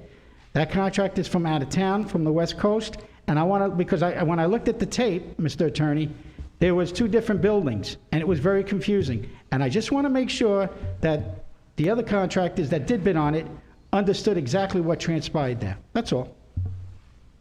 If my understanding is correctly, through the mayor, if it's already a closed bid and it's already been accepted and it's been paid, I don't think it would not be inappropriate It's not been paid. on this council's part to start opening up something that's already been bidded out. It hasn't been paid. No, We have, it has not been paid. just a second. Do we not have a signed design build contract with that firm? We don't have a signed contract. We've been working with them to value engineer it. They've been working at Thank you. risk to try to bring it into budget and to design it into phases, which is one of the reasons why we were able to go out and get $1 million in grant funds for the sewer projects. So they've been working at risk trying to get us to a point where they could do a guaranteed maximum price. And so we're at a point now where they've expended funds to get us to a point where we can do a final design build project. That's why it's 2 different buildings. It's a design build process. Each person will design their own facility, and the council will choose which design they like best. It's not based on price. It's based on performance and on the design that was done. And that's how a design build contract is awarded. Mr. Carlin, would that jeopardize the grant? It will not jeopardize the grant. All right. The grant, and that's a very good question, Vice Mayor. The grant will still go, because that grant not only covers a lift station for the Public Works compound, it also covers the west end of the airport to provide sewer at the west end of the airport and the connection out onto Roseland Road for the Donald McDonald Park and the other things for the county. It's been a partnership with the county to get this accomplished, and it's been working well. Okay, thank you. Well said, well said. Correct. Thank you, Mr. City Manager. So now my question is still, Back to me. I don't know enough about this project. I feel more comfortable. Just pose the question. I'll look at the specific question that Councilmember Gilliam posed in the record, and I'll get you an answer, the board the answer, if that's the direction the board wants. I just don't feel comfortable having a public workshop to talk about whether a bid was properly done or not. I don't disagree with you, but what I'm trying to tell you is that I don't know enough about this. If you want to raise this issue again down next meeting, that'd be great. I'm giving enough time to research it, talk to the city manager and see more about this project, because I don't want to give you an answer right now that I don't feel comfortable. Right now, I'm telling you that if it's a bid that's already been given out already, I do have an issue with that. Okay. If we're going to start talking about how we gave out the award or didn't give out the award, I think I do have an issue with that. But from what I'm hearing is that it hasn't been awarded yet, so I'm just a bit confused. It has been awarded? Then I do have an issue with it, Yeah, Mr. Mayor. yeah, it was approved, okay. And I'm just not comfortable opening that up to a public workshop. I don't care about opening up the design of a building to a public workshop. Mr. Mayor, but- there is nothing illegal about taking a look at that bidding process and taking a look at those engineering plans and take a look at the amount of money that's going to cost the taxpayers of this community. Okay. So there's not nothing to what you asked, hide. man. If everything is good and kosher, we'll go ahead and approve it. Okay, God, you make it so difficult sometimes. So you want to repeat the motion in a second to bring this out to a workshop? And I second it. This isn't even, let's just be clear, that's not even on the agenda for this discussion. The agenda is to have, whether or not we're going to have a meeting, a workshop between every other meeting. That's what's on the agenda. That's what you put on there. You can say you And want we've to have them on. you've decided that you would prefer to have one on demand because you agree workshops Yeah, work. So we've because gotten that's this like far. the way we always do it, Pam. So we always do them on demand. Whenever we want a workshop, we have a workshop. We've done that many There's no times. tech, It's pretty simple. I mean, the truth is, that is not a change to our procedures, because we have done workshops on demand. So, I withdraw my motion of monthly workshops, and I recommend that we do a workshop as soon as possible on this garage project. and would you set the parameters for that workshop for me, please? Could I ask Mr. Gillian's help with that? I'm Sure, sorry, I'm not absolutely. experienced with that. Yeah, why don't we go ahead and take a look in the workshop, we take a look at when the three contractors came in and they presented their proposals, and then we'll take a look at the process, how it went through, and then we'll take a look at the bids that came in from the gentleman that got awarded the contract. From Okay. soup to nuts, let's take a look at the whole thing. Is that what you asked for? So I'm learning. Let's full transparency, let's take a look at that. All right, that is in opposition to the advice of our attorney, without him being able to do some research. Is that correct? I'd like to ask Mr. Gilliam if he'll second his motion. Are you going to second your motion there, Damien? Yeah. Okay. So we got a motion to second. And now that, and so when we vote on that, the council is, your advice is that you need time to investigate this to determine whether we can or cannot bring that issue forward related to the previous work that was done by the council in the awarding of the contract. If he can bring legal justification. Let's let the attorney answer If that. he can bring- Let's let the attorney answer that. The answer is yes, Mr. Mayor. Okay, so if, what I want to admonish the council is that if you vote yes for this motion, then you are doing that against the advice of the attorney until he has an opportunity to do some research. If you would like to ask the attorney to do the research and then bring this forward at our next meeting, then that would be appropriate also. So I'll leave that up to the person who made the motion and the person who seconded it. Charles, did you want to elaborate on something? You look like you wanted to say something. I would go with what the attorney is telling us to do. I'd give him time to review this to make sure it's correct, and then go forth from there. I'd like a legal opinion on it. Well, here's the thing. Why can't we go ahead and plan this, put it on the agenda for a workshop, and then if the attorney can come in with something to back that up, with statutes and law to back it up, because I heard from that attorney already, and that's why we were in court, and that's why we had to get meetings.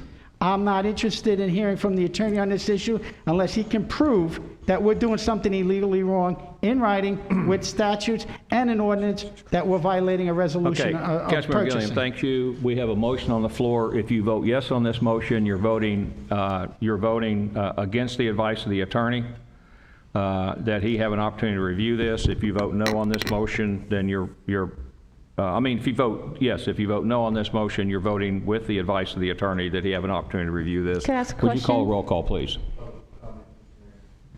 Do a roll call. I'm sorry? Oh, public comment. Anybody from the public want to comment? Yes, ma'am.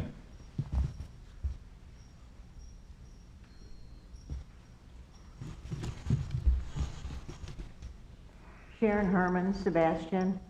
I just have one question. I'm trying to figure out how we expect to move forward and get any council business done if we're going to constantly reevaluate every contract and every bid and every worker and every whatever that was completed before each set of new council members come in. Because if that's the case, we're not going to get anything new done in this city. And we have a lot to do. There are environmental issues. Some I agree with Pam.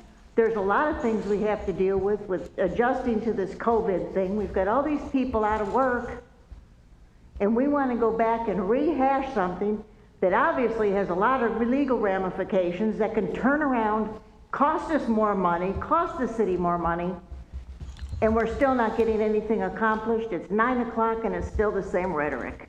Thank you. Thank you. Anyone from Zoom that would like to comment? There is nobody at this time. Nobody on Zoom, okay. Could I just ask the attorney how long it would take him? Is it appropriate to ask you to bring your research to the workshop? Hold on. I'm sorry, got we have more another people. person from the public that would like to speak. Since I opened it up, let's let her speak.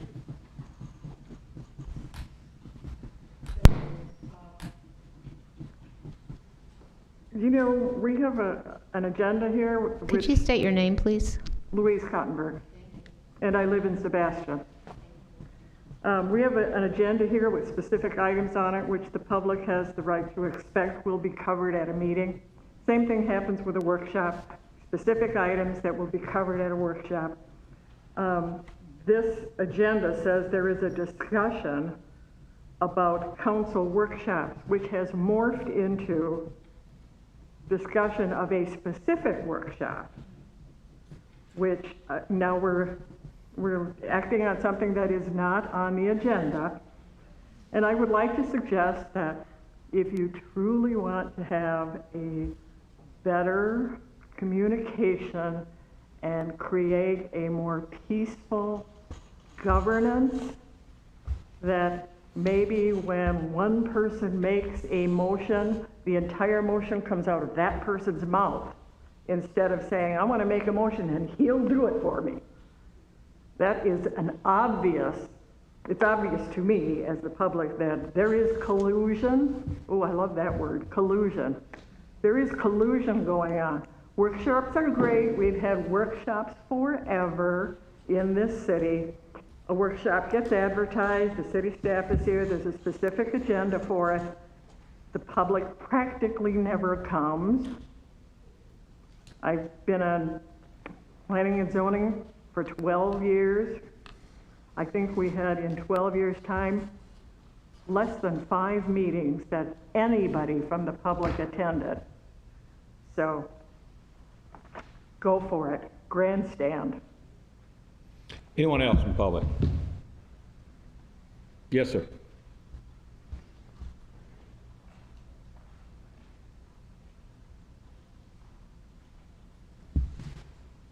Russell Herman, 586 Redwood Court. In reference to what has been said, again, transparency, it's a process to take, okay? And when city council people are up there, they should be working together, and I think it's appropriate if one council member has a question to ask another council person to assist them, because all 5 of you should be working together for the betterment of the city. And I think it's important if the attorney wants some time, a reasonable amount of time to check something out. I think that's important, that we give the attorney an opportunity to check it out, and then council decides if they want to proceed or not proceed with it. Thank you. Mr. Mayor, I don't have a problem with the attorney checking it out. He can get it done, but before the workshop, and he can put his legal opinion in writing, because you can rest assured I'm going to double check it. I move to All call right, the roll. we have a motion. I have one person in Zoom. I'm sorry? You have one person on Zoom? All right, bring him in, please.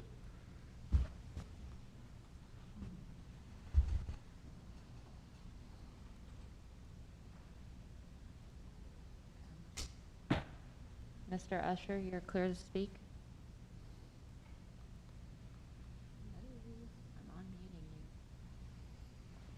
Please check your mic. I can't hear you. Mr. Usher?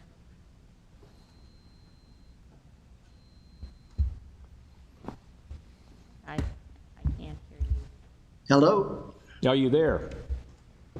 Gotcha. Go ahead. Good evening. Would you state your name, please? This is William Usher, 650 Breakwater Terrace. Yes, go ahead.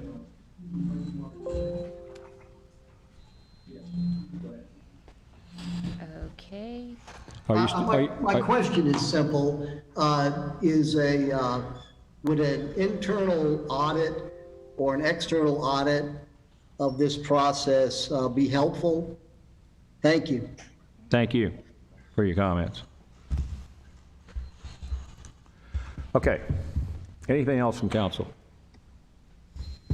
Then we have a motion. The motion is that, excuse me? Repeat the motion, please. The motion is to look at the bidding process of the Public Works compound that's going to be located at the airport, to look at the bidding process and the responses, and have the city attorney give an opinion if it happened correctly. That wasn't in the motion, was it? Was the city attorney given an opinion in the motion? No, you're right about that. That's right, it was not in the motion. So to look at the bidding process for the new compound at the airport. So So The motion is to have a workshop, take a look at the bidding process, the way it went down, and also have the city attorney weigh in, tell us if there's something wrong that can jeopardize and puts us in any legalities. Okay. I'm okay with that. All right, let's stop right there. Councilwoman Ferris, you made the motion, even though Damien said it, but it didn't have the attorney process in it, so. I did, Will you and- pull that motion, so and if you want to let Councilmember Gilliams make another motion, that'd be great. Well, you made a good point, and I think we should let the attorney do his research and present it at our workshop. So I'll pull my motion and let. How about we let the attorney do his research and present it back at our next council meeting? No, that's Because not I'm what she advocating said. a workshop here. We can find out real quick if there's a consensus. Okay. All we're trying to All do right. is clear So- the air with a contractor from the West Coast. Are you going to, will you pull your first motion so he can make that second motion that includes the city attorney? I'll pull the first motion. Now, do you have a motion to make? Yes, I'll go ahead and make a motion to proceed with a workshop. I would say within the, well, we have a meeting on the 10th and the 24th. So I guess we can make the workshop in between. That Wednesday in between, would that be okay, Mr.? And then, in the meantime, while we make the time for the workshop, the city attorney can go ahead and get a legal opinion as to whether or not we're violating the bidding process, being that we did not give the bid out yet. They were picked. They submitted their plans. Are you going to try to litigate the entire thing in a motion? No, I don't want to try to litigate anything. I just want to make sure that. We heard the motion. Is that it? That was the motion, that we proceed with the thank you. workshop between the 10th and the 24th, that Wednesday, and then that'll give time for the city attorney to research, see if Okay, we're and- violating any bidding procedures before we have the workshop. And if the city's attorney advises that we are violating procedures by discussing the bidding process, are you willing to accept the fact that the workshop will be canceled? Yeah, if he, at the next meeting in June, if he comes back with legal ramification, we're back up to show us that we could be in violation of the bid proposal process, sure, I'm open-minded to canceling it. So that'll give him a chance until the 10th to weigh in. Is that an issue? Mr. Mayor, my recommendation is just allow me to do what I'm supposed to do, find out the information, get it back to you guys, and at that point, you guys can set your subsequent workshop if that's what you want to do, based on the advice. To me, it makes no sense you putting the cart before the horse, setting a meeting, and then waiting to see what I'm going to decide, and then make a decision if you're going to cancel or not. To me, I thought that's what the motion was. I was supposed to get back to you, and then you will make a decision if in fact it's fitting for a workshop. I already made the motion, Mr. Mayor. The workshop gets set between the 10th and the 24th that Wednesday, and the attorney can find out by the 10th of June whether or not there's any legalities with the the process. Do we have a second on that motion? Pam, You're asking her to I'll second your... Pay second. attention. I'm I telling them, pay was attention. looking at my phone. Okay, Thank I you mean, for alerting weren't- me. You weren't sure what you were going to do until he said your name No, right. I was Yeah, right. looking at the dates at the calendar because I do agree, and I was going to second it. I was so assuming you're how seconding long that it might motion. take the city attorney to do his research and when move we to might call the consider roll. this workshop. Let's move forward. We have a motion on the floor and a second.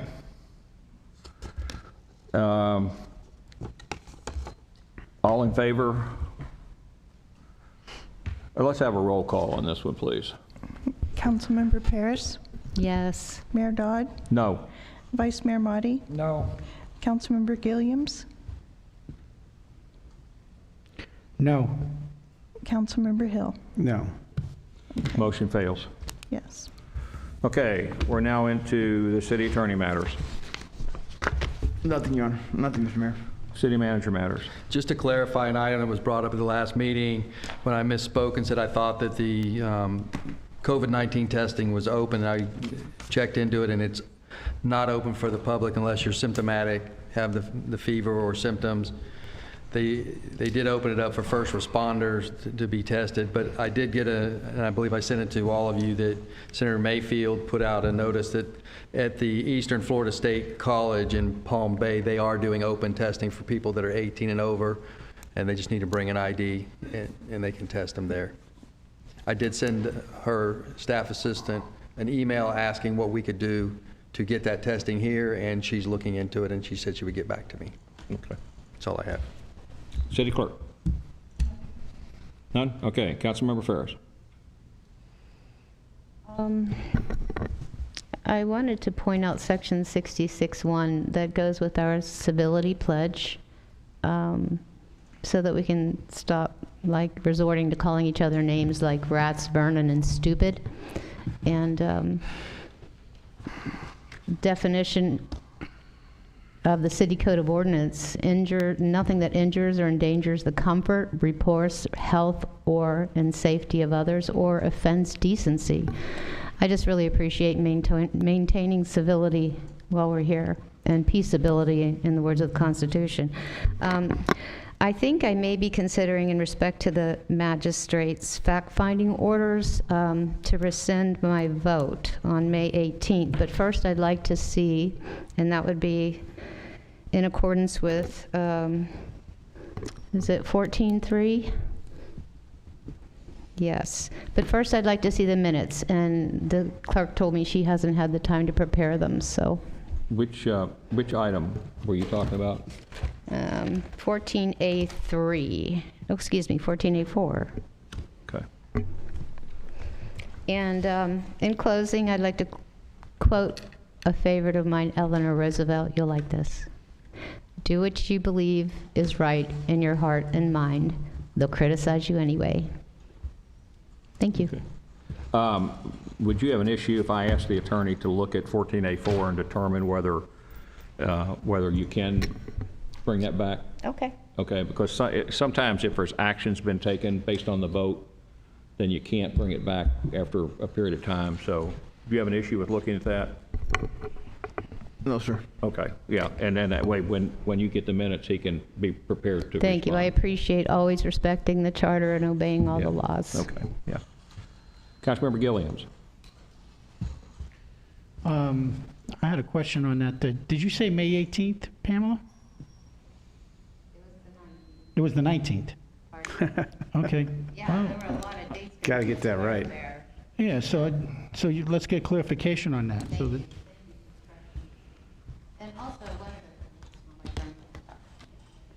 Okay. thank Amazing Ken and Amazing Gillians for educating the public about the budget. thank you, Mr. Mayor. So, one to my matters, right? Yes. Okay. I think you missed, Mayor Dodd? Yes. You missed, we You missed missed Monty. me. Oh, I'm sorry. I skipped over top of you. I'm sorry, Vice Mayor. It's your matters now. Thank you. I was trying to write down the area that she was thinking about rescinding so I could look it up, but now I got it. Thank you. I'm sorry. Okay, I don't want to be controversial, but we had a little issue about Latin last week, and everybody said it was illegal. From Black's Laws Dictionary, ab initio, Latin for from the first act, or meaning from the start. It does not mean illegal. Okay. Here's that. Fact-finding. Second, that phrase was taken from the intervener's comments or pleading, and it was items number 34, I'll have that with me. and if you want to see it. No, I believe you. I believe you. Yeah. I just wanted to let everybody know that we had a little confusion on who said it and where it came from. So, Okay. All right. are we clear on that? We're good with that? Well, You say anything you want. I'm good with your definition of the Latin because I don't know what it means, but I'll have to, because I remember seeing that phrase used in one of Judge Croom's actual order statements.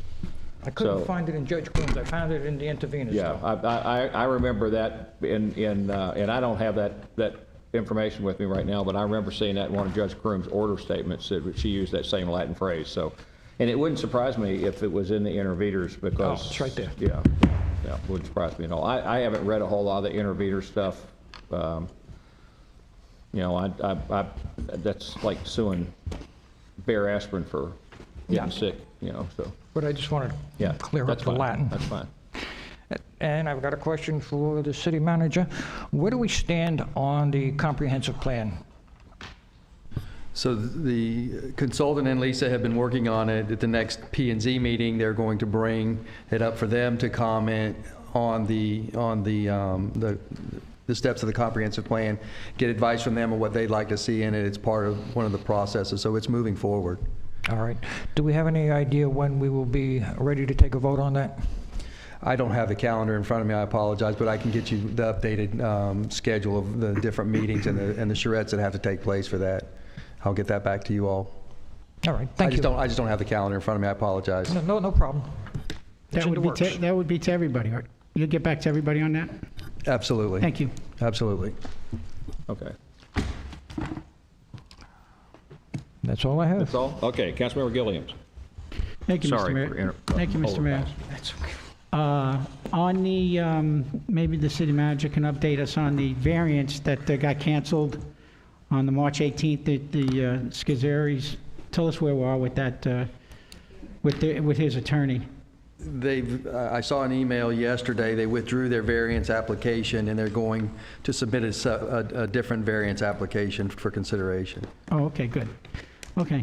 The reason why I'm adamant about looking at this Wright Construction Group, being that they're from the west coast of Florida, we have many contractors that are capable of building a garage, and I think we need to keep the business local for our contractors and for our people. It's only going to cost us more money when you bring a contractor from the other side of the state. And when I looked at the drawings and the amount of money that they're charging for architectural and engineering, almost $500,000, it reminded me of this Taj Mahal when this was built by the guys down in Palm Beach. And that started out at a $7.5 million project, and then it went to $12 million. So that's why I'm very adamant about taking a look at that bid process, talk to those contractors to see if they were treated properly that did bid on the guaranteed maximum price. And I'm familiar with how the process works. I personally, as a developer, I could see those drawings and those architectural plans, site plans being under $200,000. So I think there's $250,000 to $300,000 in fluff in that contract. That's why I'm very adamant about bringing it back and taking a good look at it. And I just thought it was suspicious that we had a contractor who bidded on that, who got a letter of recommendation from Joe Griffin that he did excellent work on $3 million worth of hangars at our airport. And when I looked at that bidding process, they came in with a completely different building. It was kind of very confusing. So that's why I wanted to just clear the air, and if there's no issues there, then we can move forward. But I think once we take a look at it, I think the new council members are going to say that we need to raise some red flags. And I don't think there's any legal issues there, but if there is, city attorney can go ahead and point them out, and I'll be more than happy to verify them. As far as the testing, thank you, Paul, for clarification on the testing for the virus in this community, that people need to understand that there is no testing unless you have the symptoms. You just can't go get tested. So there's a lot of people walking around, like tonight, in here, without mask on, in public facilities throughout the community without a mask. And once we find out, after the testing is completed for this community, and people start getting tested, you're going to find out that we're going to have to do tracking and tracing to find out where everybody's been that's got it. And there are people that have it but show no symptoms. And I feel that we're being left out. If Brevard County's got it, there's no reason why Indian River County should not have it. Moving forward on the Lisa over at Community Development with that 365-day extension on the Graves Brothers land use. That normally is 180, and I want to bring that back on to an agenda item, if I can get a consensus from this board. I know there's a second hearing as part of that process, and I understand that. But I want to make sure that we get the legitimacy of a director of community development has the authorization to proceed in doing that administratively, especially when it's affecting something that's being litigated in the courts. And it's outside the boundaries. It's normally 180 days. She pushed for 365 days, and I think the city council should revisit that and then give directions to staff. I'm sure we're not allowed to talk about where we are. We haven't heard anything from the courts on the annexation, correct? All right. Let's see here. The budget, being that we have this virus going around, it obviously is going to be affected, I would think. And if I can get a consensus, or maybe Ken can come back and give us a report on what kind of monies are going to be projected. Are we going to have a shortfall, and get with the city manager and give us a heads up before we get closer to the budget process, if there is any adjustments that need to be done for the future budget. I think that there's already cities talking about their revenue being affected, and I just don't want to wait for the last minute on that. I want to thank Mr. City Mayor for apologizing for shutting the meeting down the other night, May 18th, when there was 10 minutes left and I was in the middle of speaking. That's a second violation of the charter. And again, you have to refrain that you don't have the unilateral authority and the veto power to shut a meeting down in the middle of somebody speaking, especially when there was 10 minutes left. So if in the future, obviously, like Mr. Hill said in the past, we have to govern ourselves and police ourselves. And I'm not sure how much more council wants to proceed with one of our leaders just constantly shutting you down in the middle of when you're speaking and violating our charter. It is very clear you cannot do that, and you've done it twice within the past 2 to 3 months. As far as the violations at the park this past week with the recall, well, just so that the public knows, I went down there with my bullhorn doing public service announcements across the street. Those people that were down there had over 100 people there, and they did not. I had to rent the park, the pavilion. I had to pay a fee, and I had to make sure that we put a deposit down and clean it up. The police officer asked me to leave when, in fact, they didn't have a permit. They did not have a permit on that Saturday, which he had no right to ask me to leave, period. And I was not even on the park. I was across the street at the splash pad. So you can say whatever you want. I did speak with the chief of police, and they're going to do an internal investigation on it to see exactly what transpired. I did do a public records request, and there was no permit pulled for that Saturday. Going to Monday and Tuesday, Wednesday, Thursday, and Friday, when they pulled their permit, they were again in violation. They do not get an exclusive on the park when you pull a permit to hold your political function down there to get your petition signed. I had people come up to me as well, being thrown off this park property, when in fact, the police showed up, and I specifically told them they don't have exclusive right of the park. He still proceeded to ask me to move on. Now, I came across the street from my business to walk through the park. Didn't bother anybody. I have a videotape of them attacking me. 4 to 5 of them run up to me and asked me to get off the property, when in fact I had every right to be there. I had every right to walk through that park. I never even got across the park.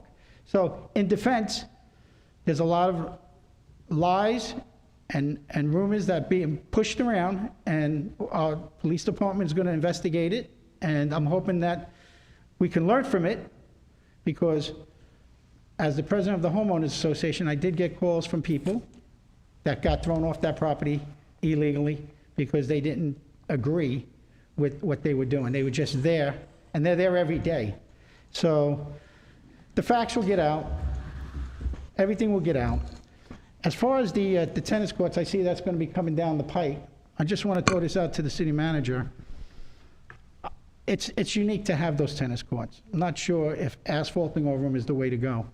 But to give you some ideas for when you make your presentation, you may want to consider some vending over there where people can feel comfortable spending money in the vending machines that will help offset redoing those tennis courts. I think they're done every 4 or 5 years at $25,000 a clip. But if we can put some sort of revenue source to keep those people happy, it is unique. We do have asphalt courts already in the town, if I'm not mistaken. It's kind of nice to have the clay courts as well.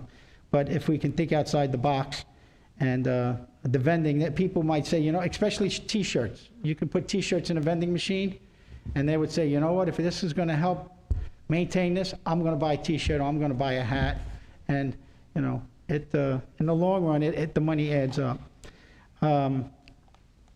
I was talking about the consent agenda earlier, and in the past, we've always did one quick swoosh, consent agenda, approve, and the people at home don't understand what we're approving. So, Mr. Mayor, if in the future, with the consent of this board, if those consent items can be read off by the city manager, telling everybody at home what they are and what we're approving in one swoosh, that's how it's done at the county commission level. I've been to their meetings. They share those consent items. Anybody can pull those items as well. But I think it's important that we do everything with full transparency, because that $460,000 contract to that contractor was getting put on the consent agenda. Nobody would have known about it if I didn't stop it. And that's what I'm against.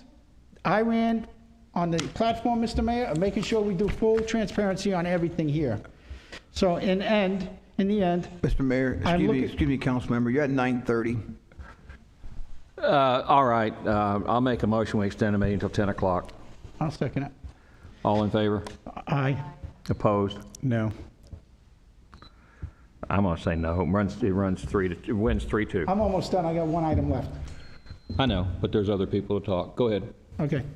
And I am very interested in hearing about the pest management plan, getting that back on track as well, because that's a priority to me.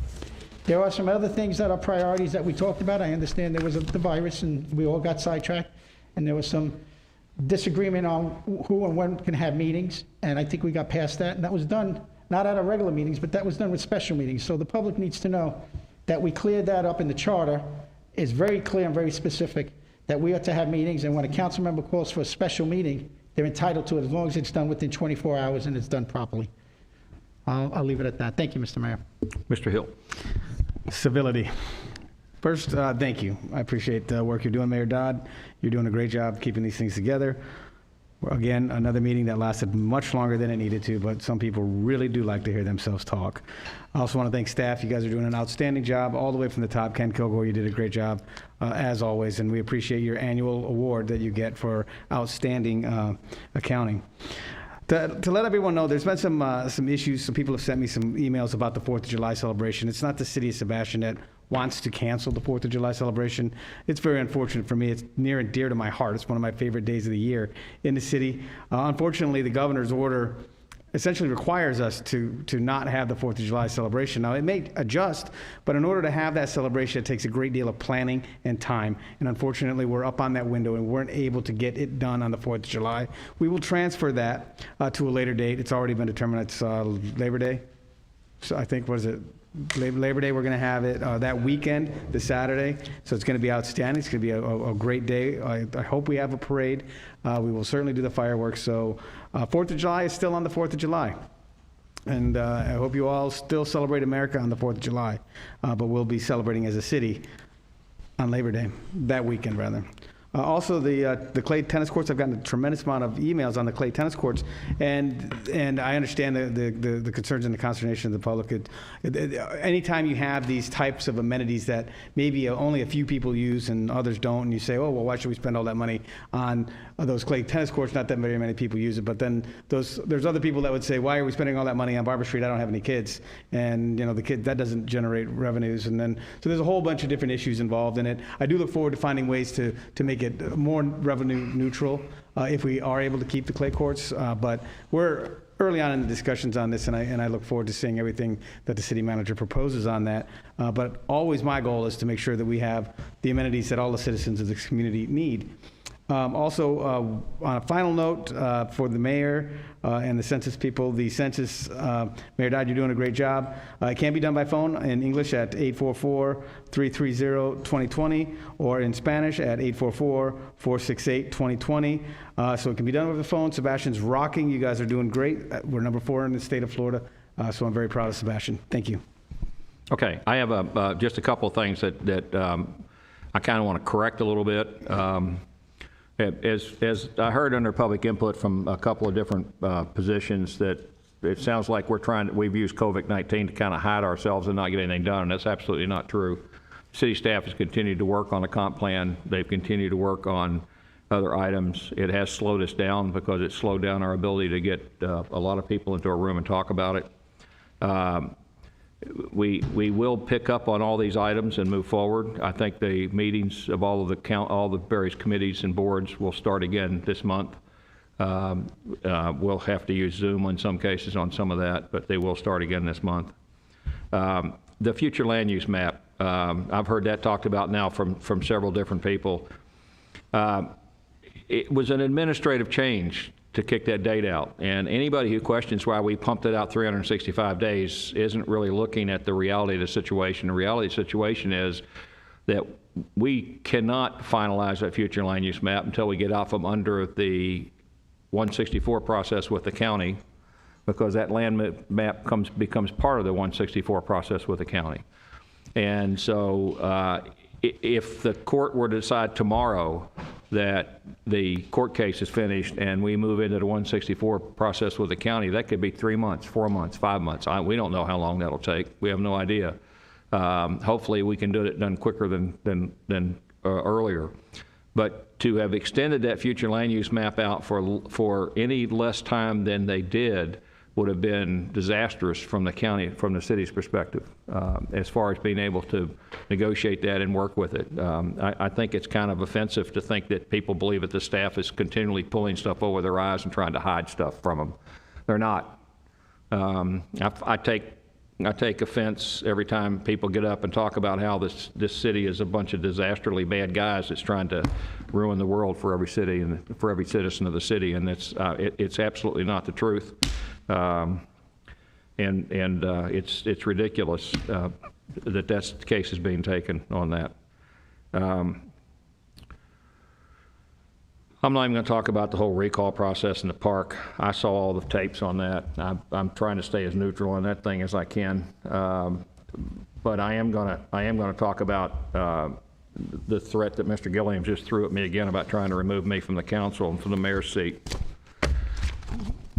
You can't do it. Thank you. Anybody else have any comments? Sir. We're adjourned.